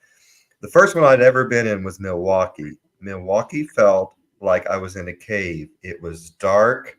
It felt very dark, and to me, I just hated it as a, baseball purist of being outside, never being inside. I hated it. Then once I got down to Houston, though, and it was 102 degrees outside, I was like, thank God. I don't care if it's a little bit dark in here. I'm good with it. So and there's been times I'm looking forward to going to the Rangers one soon here. Yeah, I think you'll enjoy. There's been times where I've been in there watching a game with the roof closed, and I forget that it's inside. Yeah. So because I think of all the games I've been to since it's been opened, I've only been to one game where the roof was open. Because as soon as it starts getting like over, they rarely open them. They're closing it. Yeah. And one final all-time favorite Texas Ranger, Adrian Beltre. Adrian Beltre. Yes. Wow. I can't believe you said that. Don't even hesitate. I know my answer. It's my all-time favorite pitcher of all time, and it's Nolan Ryan. Damn it, Ryan. And I'm not and Nolan Ryan was good too, but I think especially a lot of times when the Rangers weren't doing so good, he made it interesting to watch. Adrian Beltre was going to have fun no matter what. One of the best third basemen of all time, going into the Major League Baseball Hall of Fame. Absolutely coming up soon. So nice. And someone that never liked being touched on the head, and that was hilarious. When he would hit a home run, he would go in the dugout, and all his teammates would try to tap him on the head, and he'd run away from all of them. Him and Elvis Andrus would always mess with each other. So I kind of classify the pitchers different. Because it's Nolan Ryan, but but my all-time favorite is Jim Sundberg. Yeah, great catcher. Absolutely. That's when my dad was taking me to games back in the mid to late 80s when they weren't doing great at all. And guys like Jim Sundberg, my favorite as a kid, Pete Incaviglia. Love him. Pete Incaviglia is always a name. And he played for a bunch of teams. He played for the Phillies, and he's one of those guys. Someone always he was a lovable player by the fans. Those were fun teams. You had they were, and then they started getting better in the late to mid '90s with Pudge and Juan Gonzalez, like Justin mentioned. That'd be my second favorite. Would be Pudge after Nolan Ryan. He's a legend for sure. One of the best catchers of all time. I loved it even when he went to the Marlins and when he won that playoff game by tagging that guy out at home on the last play. That was awesome. We had Steve Buechele. He was another one. Scott Fletcher. Yeah, Julio Franco, who played baseball too. It was like in his 50s. The keeper of the big gold. Julio Franco. There you go. See, Dave knows. Oh, Who can forget Texas Rangers legend Jose Canseco? Jose Canseco with the ball bouncing off his head. Yep. Well, all right, Kody. Each week we turn this into a different. One time we had a pickleball, talking pickleball with Pondwater Dave, and tonight it's baseball. Dave, have you been playing pickleball? Is that how you hurt yourself? I have not played pickleball. No, he wasn't playing pickleball. But our guest was. But we have in Vicksburg, Mississippi, they built a pickleball court. Cool. Hey, I've played a few times. It's a good workout. It's it'll get you going. Yeah. I don't know about all that. Thank you so much, Kody. This has Hey, been this fun. was a blast. Talking about your dad, talking about MPX, talking about everything coming up. It's been a blast. So thank you. I just Yeah, wanted to thank you get guys you for on to having me. catch up with you. Hey, and I'm down for that anytime. And when you come to town this summer, you better let us know and come. I see will. us. I definitely will. Awesome. Thank you guys. Appreciate you having me. Thanks for coming Yes, on, Kody. nice meeting you. All right. Y'all have a good night. Kody I'm gonna Kox, get my ass Bye-bye. kicked in trivia now, Kody. Talk to you later. We're not playing trivia. She's got a new game. Well, got a I new know. game. That's why I know I'm gonna get my butt kicked because it's different. She's got something up her sleeve. I'm not sure what's going No, on. I think y'all will. It's Hey. different. I hope it works. You picked the wrong week to skip last week. Did I? Yeah, I didn't skip. I was just not home. I was gone. We have our ideas of what was going on. Yeah, I just needed to go to Kroger and get some milk, so I just told you guys. No, he didn't. He was over. He's probably over there on AFS seeing Violent J with his camera. Oh yeah, that's what I was doing. I am a gigolo with the screen name, not Justin Davis. Yeah, I'm a long time gigolo. What is? Wait a minute, a gigolo? Not a juggalo. Sorry. Okay. It's time for Amy's trivia. Think you have the facts? Let's play and see. Oh, I missed out on Bret Hart trivia last week. You did? It Well, was I would have dominated, so it's good that I wasn't here. yeah, that's true. It was Bret Hart. Actually, he wasn't even part of the. He wasn't one of the answers. It was the father son or his father child duo, dynamic duo. Yeah. Okay, so because for Father's Day. Yes, because of Father's Day. So we did that last year. Okay, or last week. Lord, I act like I'm on anesthesia along with Dave. So this game is you're going to get a phrase and you have to sound it out. And in this, because then it makes a word. Okay. So like, it's, hold on. I can't, let me find wait a minute. Dave don't do well with making words. What are you talking about? Hold on. I got He's invented a few. I guess maybe he is good at it. Well, hold on. I'm sorry. I'm trying to find it.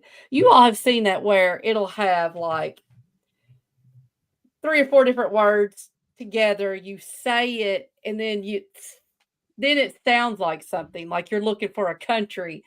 When we play this game, we're going to be looking for finishing moves. Okay. I got you. So we're trying to put words together that is a finishing move. Yes. So we're going to do the first one, and I think once we do the first one, we'll do it together, and then we'll do it live. We'll do it live because I can't find I don't know where it is. I can't. Oh, it's in my files. Hold on. Sorry. Very technically challenged here. Anyway. While she's getting that together, where y'all at on the Hawk Tui girl? Okay. I didn't even know. I wanted to bring this up. Well, then you want to do it after? Yes. Let's do it after. Are you ready, Abe? Because I got a long spiel on this. Yes. Let's do the first one. Okay. Sound it out. This is a wrestling finish move. Okay. Sound it out. Gore. Gore? Gore! Gore. Who has a horn that can gore someone? Isn't that what you need for that? That's a finishing move. That's Rhino did the gore. Oh, okay. But do you see how it kind of works? That's what he should do. He's a rhino. What else is he going to do? He has to gore. All right. But do you see how it is? We're going to sound it out. These are finishing moves. Who invented the internet? Gore. I got it. All right. Next one. Lion. Oh, that's a lion salt. I know what that is. Good job, Justin. Lion salt. See? Look at me and my. I can put sounds together. Let's slow down on the answers a little bit and give. Let's give our wonderful. I got our wonderful friends in the group chat a chance. Well, it's not too often I know something as soon as I see it. I got excited. We got Heron. We got Heather Whitley. Darren Staley, who's You giving might me have a help. pet heron. I don't know. Darren Heather Staley Whitley. says We it's got T. McKine. Willie Buck in the house. Darren Staley. We got all our friends. Darren Staley keeps me in stitches, y'all. This guy. You know what, Darren? I'm going to do the test on them right now about that. So Jim Robinson. I don't think I can do it though because I think we ruined the gimmick. Kyle Davis was here. Mm-hmm. And hopefully we can get Kyle scheduled to be back on. He wasn't able to make it the night that we had him, so Yes. maybe we can get him back on.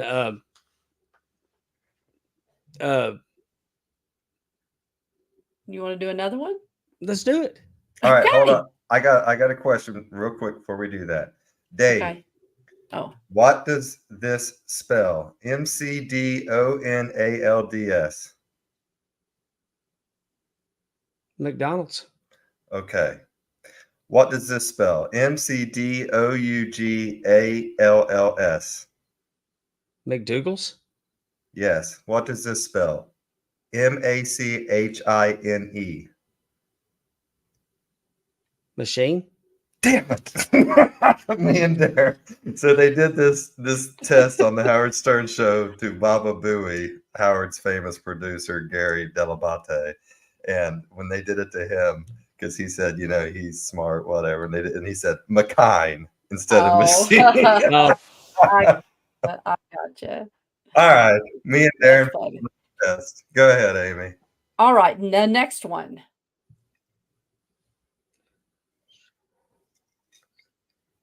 All right. Can I guess? Hold on, Dave's. I can see his lips moving.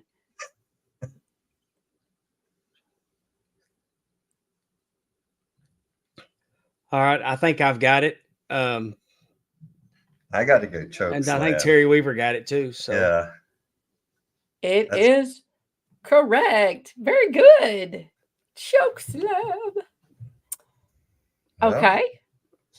I feel like we just did like a syntax, some grammar school type stuff. y'all used to There's a watch few the Electric more. Company when y'all was cutes. Yeah. You remember that Marita Moreno would do the face-to-face one, and they would go like ham.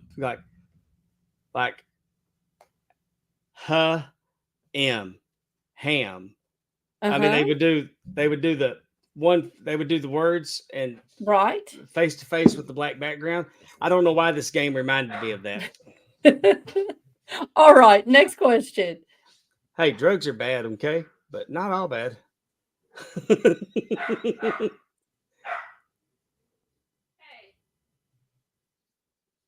What was the game show with the pictures?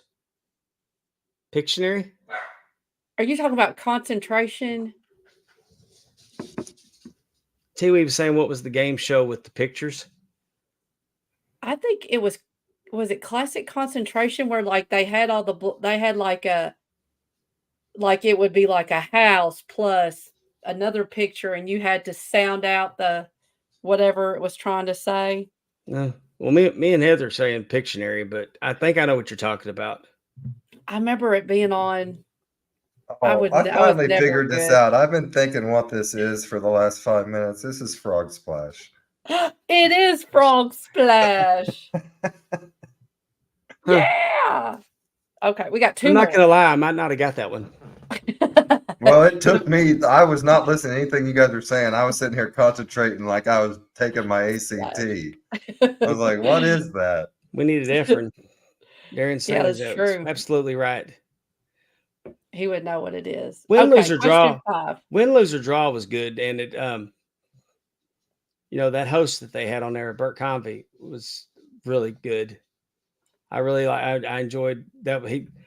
He was in Cannonball Run. He used to make a lot. Yeah. I didn't realize that. I like win, lose, or draw. That's fun too. Okay, question number 5. Oh, I know that. As soon as I look at it. Because for whatever reason, I'm a little bit dyslexic, so I think this just plays right into how I read stuff.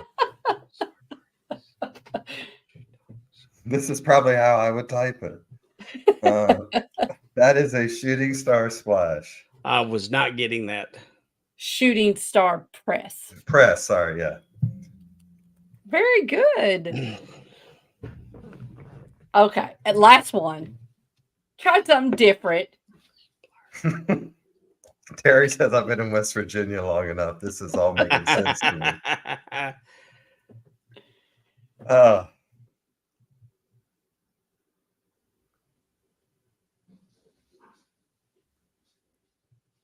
Oh, I'm getting mad at myself now because I feel like I should know this. Oh, I know this. That's a crippler Crippler crossface. We got same time. Yay! Crippler crossface. I just wanted to do something a I little put different, a lot of you know. crippler crossfaces on my 6-year-old brother when I was about 12 years old back in I the day know on the you trampoline. did. There was a lot of that going on. So yeah, I just want to do something a little bit different. So I thought that was kind of fun. I'd seen that, and It was fun. you know, I think that it. I think Dave's brain is now hurting and his knee after that. Possibly. I'm gonna tell you, actually, my knee. This is. I mean, I'm. Don't. Words are hard. Don't do anything to it. Like, don't show us. Oh, No. hurt. I'm saying that right at the particular moment that it doesn't. This is probably the first time since May 16th that it hasn't hurt. Oh, I'm glad. I I'm was glad not you were given- able to. I mean, this. I'm gonna cry a little bit. This thing's been drug out. It's been a long time, yeah. It has constantly felt like I was being stabbed in my knee. Mhm. At no point, even on the unnecessary doctor's visits they sent me on for people that could do absolutely nothing for me. That's not a slam at the doctors. It's just that I knew on day one that I needed to go to the orthopedic. Mhm. So the fact that it took over 2 weeks to get me into the orthopedic, and not because orthopedic didn't have a spot for me. Right. They actually have, an emergency room at at Capital Orthopedic in Clinton, Mississippi. I could have been in the orthopedic that day. And to me, it just doesn't make sense to they take all kinds of information, Mhm. but your pain does not mean anything to them. Right. I've been transferred to three different caseworkers on this deal. And the one that I got had been the last one. They sent me her number. So I called her and her voicemail said, I'm out of the office. I went out of the office on March 2nd and I'm out indefinitely. If you need to talk to somebody, call these others. Well, she came back on that. I got that number on Friday. She came back on Monday and she called me and I tried to bring her up to speed on everything that had happened. I was trying to, and she got real contentious with me. And she said, well, I just want you to know that if this wasn't workers' comp and you used your regular insurance, you wouldn't have got seen any quicker. And I said, let me correct you that if I was not doing workers' comp and I'd used my own personal insurance, I would have been in Capital Ortho on day one. And the ball we'd already been so much ahead of the game. I'm not telling you all of this to gripe at you. I'm not attacking you. I'm telling you how we got here, how it's taking too long. I'm working in pain. I'm playing in pain. I'm sitting on the couch in pain. I want you to have this information. So now that you're coming back to work after a few months, I'm giving you the opportunity to ride in on a white horse and save the day. And we've been okay since then. We got it. I was scheduled for July 9th. After I talked to her, we got it all worked out. The nurse called, said, hey, we can take you tomorrow at 1:00 or you'll have to wait till July 9th. I said I'd be there. So, it's just everybody's just so geared up for a fight. Well, and you're just doing normal work, but I'm sure that you are probably damaging, that the ACL, right? Is that what you tore? What'd you tear? I tore the meniscus. Meniscus. I mean, The meniscus and the meniscus and they had to repair the cartilage and everything around the around my kneecap. I got a feeling, Dave, here in a few years when I fall down on a basketball court, I'm probably going to be asking your advice on what to do. exactly. Well, and My sometimes 40-year-old knees are not going to last too much longer running up and down. and sometimes with It's just like you. insurance, That's what you do with your work, delivering all, and running in and out of stores. And I'm sure that had a lot, and getting out of trucks.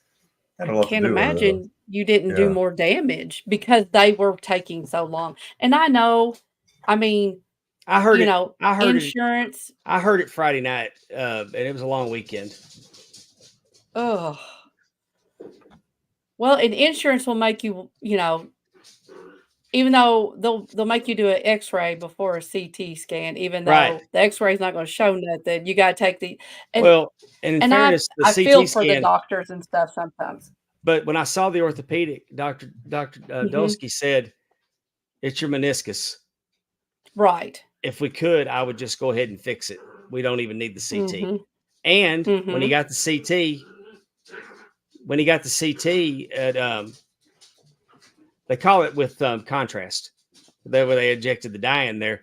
But what I'm saying is that he didn't see the tear in the meniscus on the CT. So to me, if the insurance company would just listen to the doctors, some of those very expensive steps, could be skipped. You know what I think it is, Dave? I think so many people try to take advantage of insurance companies, and those people are the people that are screwing the people like you that don't and just need service, because you have to go through all these hoops because they got to do that to make sure people aren't being crazy and just trying to get, I think that's part of it. I'm sure not all of it, but I think that is part of the process. Did you mean to do that out in public? Yes, I was talking with Darren. He said he wants to do a Howard Stern trivia, and I said we need to get Shuli on as a. He said let's get Shuli on as a guest. So I said I'd love to try and get. I'll Shuli reach out on. and ask him. I'm sure he will. I'm friends with Shuli. Shuli's in my group chat. He's the only comedian in the group chat that I haven't had on yet. So yeah, we need to have him on. And he's going to war. He goes to war daily with Stuttering John. I'm sure there might be a Jewish holiday coming up that we could have him on that week and celebrate. Who knows with Shuli? Man, I love Shuli. He's a great guy. I love Shuli too. I've been listening to him on the Stern Show, like Darren, for the last 20 years before he left and moved to Alabama down there in the South with you all. Shuli is. I think the world of him. I'll reach out to him, but I'd already planned on it anyway. It's just I've tried to space out the comedians. Yeah. And Amy, Darren requested if Shuli comes on that you do Howard Stern trivia. And that means you can throw in a Beetlejuice Jeff Jarrett question. I will do my best. I need a Amy's Trivia wrestling belt. And if I was going to get a Amy's Trivia wrestling belt, I'd go to Big Time Belts. Big Time Belts based on Facebook.com. Muhammad Zubair's making your belt dreams come true. If you can dream it, he can make it. He made this beautiful North American heavyweight wrestling champion belt. Look at his leather. Look at the color. He's not just, a lot of times when you get a belt made, the plates may be 5 stars, but sometimes the leather is a little bit left to be desired. Like this belt right here, if you'll notice I don't know if you could tell on the backing has come loose and peeled. This is a dirt cheap wrestling belt. But what I'm saying is not everybody, they can do the plates, but not everybody can do the leather, and Big Time Belts' leather game has really, really, really improved just over the last few months. It's become next level. I mean, here we are with the Arkansas Wrestling Association Mm-hmm. open weight champion. I like that one. That's a thing of beauty. Mm-hmm. Thing of beauty. Like Amy Vaughn herself, a thing of beauty. There you go. Oh, you're so I'm sweet. trying. So unlike you, I get more flies with sugar over there, Dave. I don't know what you're doing. The Summit Wrestling Association's crown champion. They went to Big Time Belts. Russell Chu, the hair king guru. Russell Chu, the hair guru. King. I mean, look at that. I mean, sure, it's fashioned 100% after the AEW belt, but I love the purple. But I mean, love look, the purple choice too. Look at the artwork there. Look at the artwork with those. Just the barber chairs are so impressive on that. Mm-hmm. As someone at my school, our color is purple. I love that. I love, like you said, the plates and the artwork, and with that pop of purple on the back, it's a beautiful belt. Let me tell you something. Tim Robinson is a good man. Mm-hmm. Tim Robinson is motivated. He is in the gym. He's probably around. He's in the chat. His fitness journey's probably up in the day 80s. Yeah, I'm just guessing. Yeah, man, he's hitting the gym. He's working hard, and I want a tip of the hat to Tim for getting for putting the work in, trying to get himself into shape. And I love the belts that this 15-year dreams, 15-year belt dream, almost. Well, 12, 13. I can't talk, y'all. But Tim's making his belt dreams come true. This is absolutely my favorite belt that he's done so far. Mm-hmm. That looks like a belt that Hacksaw Jim Duggan should be carrying around. It's based on the world class world heavyweight flag. Yep.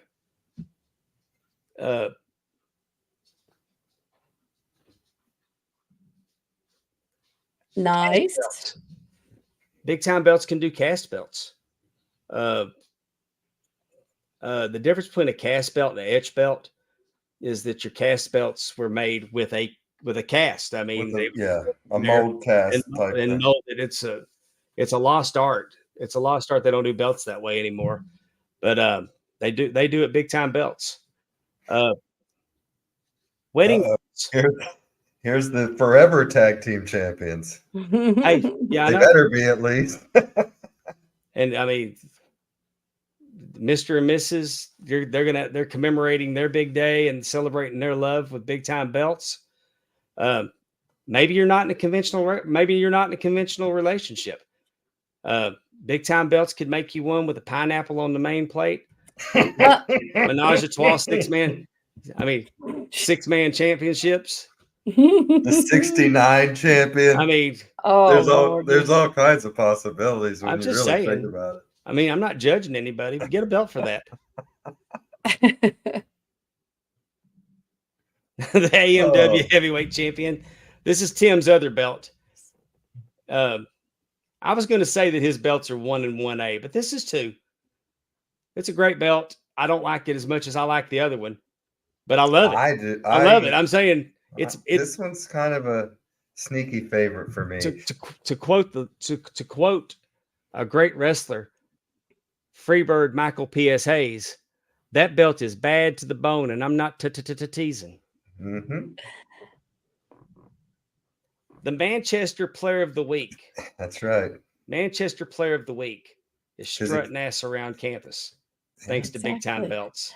You know, Justin, I think you should do something like this for the kids in your classroom. I thought about it. You should get a belt. You should get a belt. Yeah, but you know, not to take home. Not to take home. Here's what I worry about with the kids I teach. I give it out, and one of them turns heel and gets mad and hits the other one in the head with it because they didn't get it. But you know, we might have a whole promotion started by the end of it. You never know. That's true. For as low as $250, you could get a high quality wrestling belt. That's my favorite one. This is my favorite belt that forever and ever. Big Time Amen, Belts as has ever Randy made. Travis said. The Yeah, it's a very PCW nice Heavyweight belt. Championship, Palmetto Championship Wrestling. Look at Makes that. me want a palmetto sandwich. Look at that on the main plate. Look at the palmetto tree, the stone in the middle. Look at the artwork. That relief piece pops with that little blue. That there's not much blue in the belt, but it goes from the side in, and then that little pop in the middle. I just love the whole thing. I can't tell you what colors they are because I'm colorblind. But what I'm telling you is I recognize that those are bold colors. The diamond thing in the middle of the tree, in the middle of the belt, and then the 3 lines going off the side are all the same color. It's like a bright it's a bright North Carolina blue. I mean, independent wrestling in this belt, I would put this belt up against any belt that you can see on television right now. We need to have the Palmetto heavyweight champion on with us, and so we can see it in person. I don't know who that is, but we need to look into that. There's the fantasy football champion, and they got that thing made big because they're going to knock out their friends that they beat after they get the belt. That thing is huge. Yeah, that's what she said. Yeah, and not to me. Me either. Join us next week. This Laurel and Hardy penis joke combo. Me and Dave will be back. All right. And we thank Big Time Belts. Big Time Belts, Facebook.com. High quality, low prices. And we want to thank them for sponsoring our show. When you go to Big Time Belts and you join the group, if you would, one of the questions that you have to answer to get in the group is, where did you hear about them? Mention us by name. Heard from us. Yeah. Mention us by name. So, because when you say YouTube, there's multiple places, and I would just, it would help us out that he knows that what we're doing here is actually sending him some business. The boys over at the Bells and Belts podcast are putting him over pretty strong too. So his popularity is increasing, his quality is increasing, his prices are not increasing, and that's right. And he's the absolute best customer service.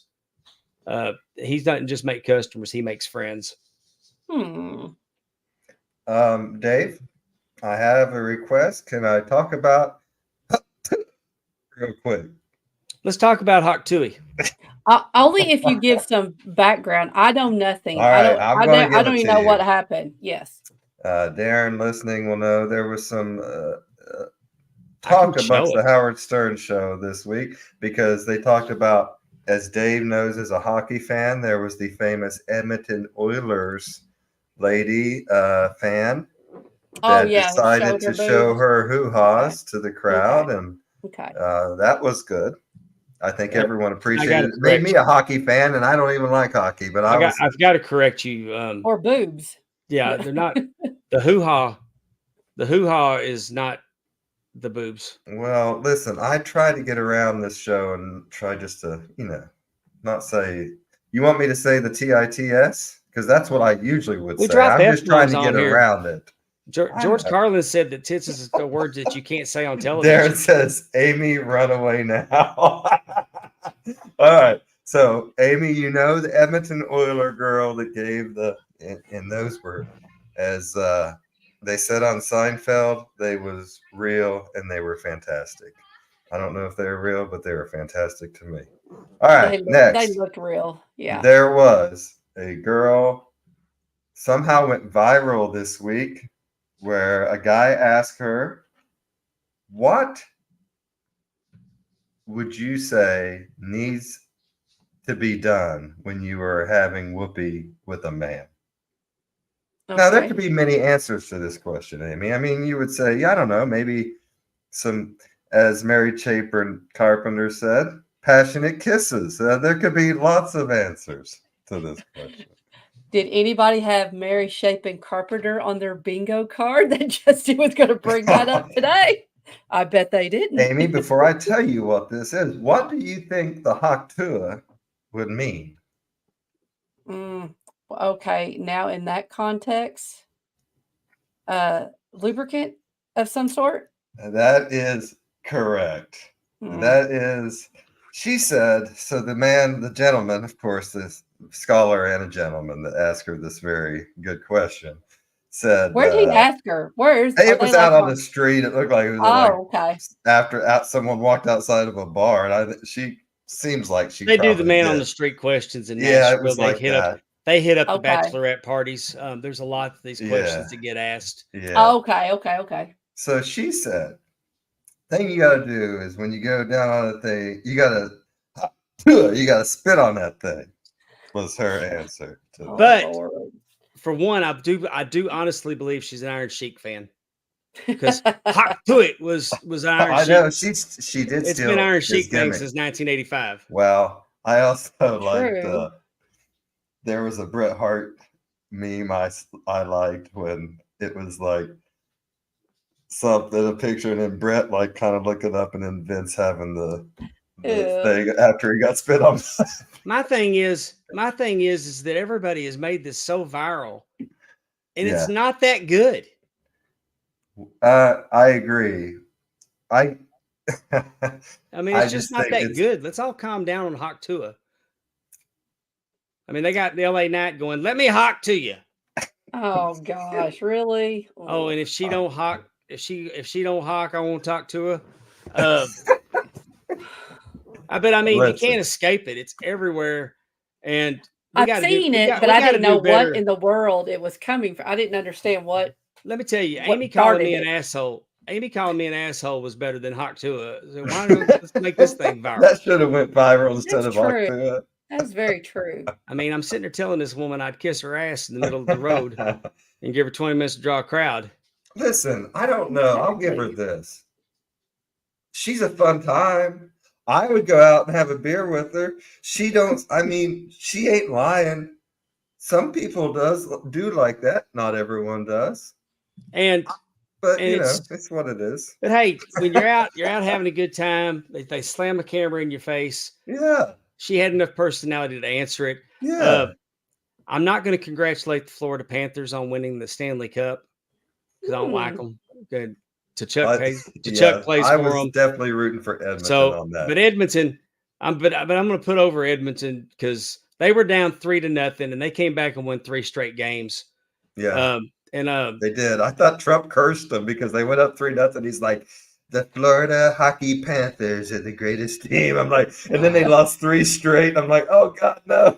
And then we got, and they had their fan that she went viral. She got drunk and she flashed everybody around her, and that's why I was. But hey, I'm gonna tell you what. That's just fan. I mean, it just goes to show you that the guys on Barstool Sports they were partying with her at the last. Well, she was actually contacted by Playboy, and she did a. I didn't know Playboy was still a thing, and but it's an online magazine now, and she actually. So she actually got to capitalize and make a little money on it. So good for her. Yeah. So we're going to see a lot more of that probably. I hope so. Listen, like I said, she made me. I'm not paying for it. I was rooting for Edmonton anyways because Brett and Owen and all them used to wear Edmonton jerseys back in '97. But maybe I'll get her to. Once she did that, I was definitely all in. I'm like, fuck Florida. I don't care if it falls off the face of the states. Maybe we can get her to maybe we can do hockey talk on the Ram Network and I can get her to come on. We'll talk hockey. Oh my God, that would be amazing. Oh, her and you and Dollar Bill Dave would be the best. Oh my God. Ice soccer. Isn't that what they call hockey? Ice soccer. All right, we're just. Well, I do want to say something. I wore this shirt on purpose today because it is Pride Month. And whatever that means to you, it is what it is. I know some people get upset. Oh God, I don't want to see this. I just want to say we have all known people in our lives that were on the LGBTQ, whatever it is now, spectrum. And many of those people have had trouble in their lives accepting it, whether suicide or depression. Use this month just to go up to someone you know that is and tell them you love them and that you're here for them. That's what this month should be made for. So I hadn't wear this considered shirt and it's a peace shirt, and that is why I'm wearing this All tonight. right. I hadn't considered it that way. I was kind of thinking, why do I got to make a big deal about it this month when how I've treated everybody for the last 11 months? Right. But there are a lot of people that get treated terribly. They do. And like I said, use this month to reach out to someone and just let them know you care about them. Oh, I love you, Justin. Thank you so much. I love you too. I love you all. I love you too, even 1 cent Dave over there. There's dollar bill Dave, and then there's 1 cent Dave. But no, all right, let's wrap this thing up. He's a wooden nickel. No. Buffalo nickel. That's how old he is. He's a Buffalo nickel Dave. Oh, our sister station, our sister. Yeah, we gotta mention that. Our sister podcast. We got the TNA Top 10 this week. They're doing a top 10 appetizers. Mm-hmm. Top 10 appetizers. What else are they talking about on there? They talked to. They're getting ready. They're getting geared up for football. They said 8 weeks away. Right. So they're getting geared up for that. Did you all? If you had it, I just got to ask y'all this: would you pick oysters as an appetizer? Absolutely, and I do it often. Really? Okay. Yes. If they Okay. have Calamari, oyster, clams, I don't care. Oysters on the half shell will be my normally my number one go-to as an appetizer if we're at a place that they're available. Or fried oysters. I love fried oysters. Man, I don't like too. fried oysters all that well. My great grandma used to make me fried oysters. I love them. With crackers, you know, just the saltine crackers. Yes. Kind of fry them up. And yeah. Well, you should definitely go and listen to the top 10 and see where your beloved oysters fell. About top 10 appetizers. Yeah, I definitely. To me, one of the seafood thing I always order as an appetizer is calamari. Mm-hmm. It's on the menu. I love calamari. Always order calamari. We have an Italian restaurant here in the Jackson area called Amerigo's, and their calamari is excellent. I feel like you've talked about them before. Amerigo. Yeah. I've heard you say that. I think. Well, that was a Barrett Brown. Barrett Brown was Amerigo's. Wearing a mask, so that's probably where you. Oh, maybe that's where I heard it. Amerigo Vespucci was also Dave's great grandfather. Terry said we did the top 10 appetizers, and I talk about all the food I ate at the fair.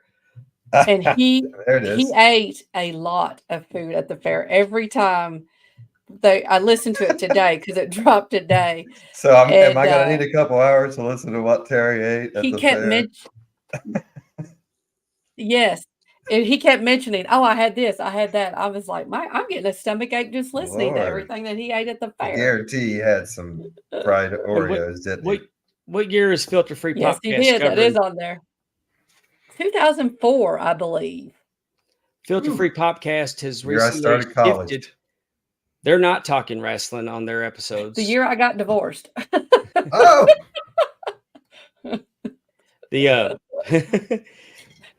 Terry Weaver said they're doing 1986. Oh, they're doing okay. The year after I was born. It's definitely not the year I got divorced. I was a 1-year-old slapdick just cruising around looking for some baby food. The year that the first time I asked for a divorce. Yeah. The first time I asked for a divorce. The one that dropped today is 2004. I think they did 1986. Okay. That was last week. I think. I don't know. Anyway. But the reason we mentioned the TNA Top 10 and we mentioned the Filter Free Podcast is because we've all combined together over on Patreon/RAM Network. The RAM Network. RAM Wrestling and more. Mm-hmm. Filter Free Podcast is no longer talking about wrestling on their weekly show. They're just they're leaning heavily into pop culture, and they're saving their wrestling talk for the RAM Network. I think it's a bold move. I like it because it's like wrestling's always the cherry on top of their episode, but I love pop culture and it gives you, and they're really good at it. So I'm glad that they've doubled down on going in that direction. But over on the RAM Network, we have things like World Class Flashback, where myself and Timmy C are watching World Class Championship Wrestling from 1983. We're going week by week. 1983 is my personal favorite year of professional wrestling. The new generation eras show with Dollar Bill Dave. Mhm. He's going back and watching the new generation era of WWE. Hard Times and Beyond. That's a Jim Crockett retrospect there in 1986. Dollar Bill Dave and Andrew Hermes are going back watching, early Crockett. Mhm. Don't forget the Belt Pope. An Audience with the Belt Pope. I just recently featured the Mid-South North American Championship, that great big one. Mhm. I'm the Belt Pope. That I was given. That's one of my many nicknames. That was given to me about 20 years ago. So what I do is I take a belt and and I don't so much just give you all the history and the matches. I'll tell you who actually held the belt, but I mean, I'm just kind of telling you like, oh, it's pretty. We're Mhm. talking about the belts, how it was made, what's kind of special about it, what it means to me. They're quick watches, 10, 15 minutes tops. But that's cool though. You get a little bit of history behind all the different belts and We're giving you, who held them. I mean, that's pretty cool. we're just From the trying Pope we're just trying to of Belt overwhelm you with himself. content on the Ram Network. The Power of the Pen. Amy and TJ Mhm. Stevens get together and they'll do like a book club type. They'll interview the author of a book. Mhm. Uh, Yeah, the the- one we did with Brian Solomon was really good. Tell He everybody wrote a what book, Brian Solomon's book was. The Chic, the original The Chic. We talked original Yeah, about not Chic. Yeah. Sheiky Baby Brother. not But Chicy The Baby. Detroit Chic, right? Exactly. Yes, Mr. Sabu's Farhat. uncle, Mr. Ed Farhat, and there are some really cool, some really funny, interesting things in that book. I think we talked about real quick. His name was Edward, and he had a brother named Edmund. And they were so sometimes some of their history gets mixed up, and because Mr. Farhat was very much into kayfabe, he never corrected some Yeah. of it. So it's really interesting talking about someone who really lived the kayfabe, really lived their gimmick, and some different things about that in the book. Um, again, being from Kentucky, watching mainly Memphis, Georgia, WCW, WWF, I was not really familiar with them. And so this book was really well written by Brian. Brian will be having another book come out. He's working on the Gorilla Monsoon biography. And I Yes. know that it's going to be really, really good because he's had a lot of conversations with Gorilla's wife and children and, getting all that information and stuff. So I'm really looking forward to that book coming out. It'll probably be next year. So that's what TJ and I do with Power of the Pen is that we talk to the author and we talk about, Brian, he did the voiceover of his book. So, if you listen to it on Audible or whatever. And so we talked about that, like what that process like and different, just whatever, not just about the content of the book, but how one goes about writing the book and how the topic came up and all that fun stuff. So And we and, enjoy it. Sorry. and then under the more category, we have Just Put It in Your Mouth. Yep. Restaurant reviews and cooking with Mhm. Andrew and Allison Faye. Yep. And then something very exciting is coming to the Ram Network. We are in possession of the Portland Wrestling Library. Roddy That's a big Piper, yes. Yeah. Playboy Buddy Rose, Matt Bourne. Matt Bourne, Billy Jack Hayes. Oh, yes.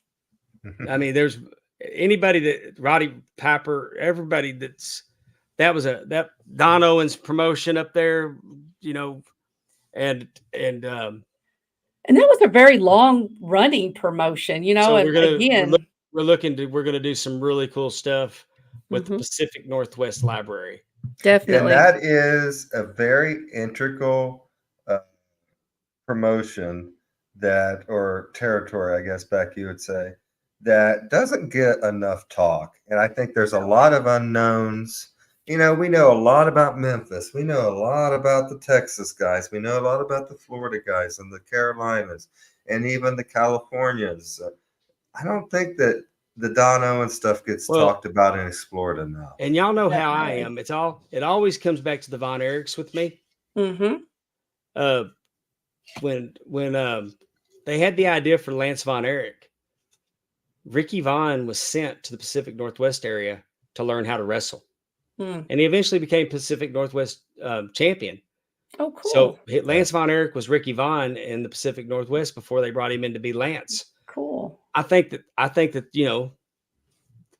it's exciting that because nobody else has it, and it's coming exclusively to the Ram Network. Definitely. Random. Pretty sure Dr. Tom went up there too. Patreon, yes, he did. Mhm. Patreon.com/Ram Network.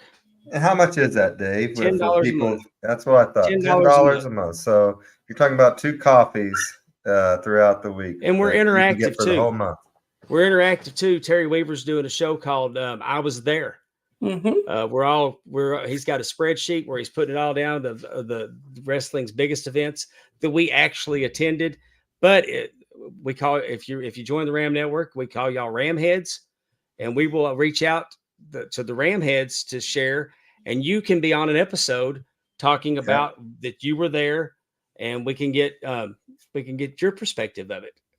And I think that they're going to try to do on a monthly basis, or at least the game event, and be able to Yes. give away prizes. And We've so already had again, one trying to given tickets. Filter Free Podcast does what they call the Suite Life, where they'll they'll rent a suite at a WWE or an AEW pay per view, and they were trying to give away tickets for with our good friend Efren Mm-hmm. on the game event, and they are doing it again. It's Mm-hmm. another episode's coming up soon. The last one was so much fun. They did match game. It's like our theme song says. This is a Ram Network. Come join the fun. Mm-hmm. Definitely. Right. And you know what's cool about tonight, Amy? We did something, as Terry points to our buddy Terry Weaver, who is also on the Ram Network, over there with the top 10. He says that it's been a while since we had a Billy Jack Haynes reference, and it has. We used to have weekly events, so I know. we're getting back to it. Our role might start again now. Right. Well, then he killed his wife, and so we just kind of felt like That's we should true. probably It just kind not of talk did. about It kind him. of did kill the Allegedly. Terry. That's Allegedly. right. We haven't been to That's court true. yet. We're That's here true. Allegedly. We'll have to wait and see about the old Billy Jack. Mm. All Take right. us I home, also, Justin. I want to say that we lost someone, I today, apologize. and that is, of course, off. Go ahead, Dave. You want to go ahead? No, you go ahead. You're on this. We lost Thika today, who's Roman Reigns' father. Is that correct? I don't want to screw up the bloodline. That is correct. Of course, the Wild Samoan Tag Team Champions of the WWF. There he is. The original Wild Samoan, Sika Inoue, was lost today. So we just wanted to say that we're thinking about all of the people of his family, and there's a lot of them, and then his legacy will last forever. Is he Yokozuna's father? No, they're cousins. Yeah, I don't think so. We really got to get that Samoan family tree graphic that The Rock put out, because there's a lot of these guys. Yeah. I wonder if the new guys were on there. You know what I'm saying? Like, were they all? Yes. They were all, like Jacob, Fatu, all of them were already on there. Oh, that's pretty cool. I didn't know. I hadn't seen it. Hey, but I had the opportunity to meet the Samoans in 2005. I got a picture with them. Mm-hmm. They were so nice. They were so nice. Just I only got just a couple minutes with them, but they were so welcoming. I didn't know what to expect, because when I got cable television, they were terrorizing WWF. Mm-hmm. And man, it's just, he was 79 years old, and contributions to wrestling. Well, I think, like you said, that just even if we could have that family tree, they're at the top. You know, like everything is coming down from him and his brother, and High Chief my Rocky, Via. High Chief And it's amazing. Peter Like you Maivia. said, it's just Well, I mean, I was amazing. looking at it. I was looking at it on that press conference, and Gary Albright, former NWA World Champion, Gary Albright. I had no idea he was in that family. Did he marry into it? Yes. I figured. Albright doesn't sound Are you very sure? He looks just like him to me. All right, guys. We hope you all have fun with us. It's a fun. Thoughts, thoughts and prayers that goes out to their family. We hate that. That we hate that for them, but God bless them. May his memory be a blessing, and his memory will be a blessing to us wrestling fans because his memory will continue to trickle down throughout as we continue to watch wrestling today. So rest in peace to him, and we hope you guys had so much fun with us tonight. We had a lot of fun with you guys. We want to thank Kody Kox, I said that right. Kody Kox. I want to thank him for coming on, and I want to thank all of you for listening, and for the man who counted Ric Flair's last match, Pondwater Dave, and the first lady of the Arn Anderson fan club, Miss Amy Vaughn. My name is Justin Davis, saying please take care of yourself and each other. So long, everyone. Bye. Good night. Thank you.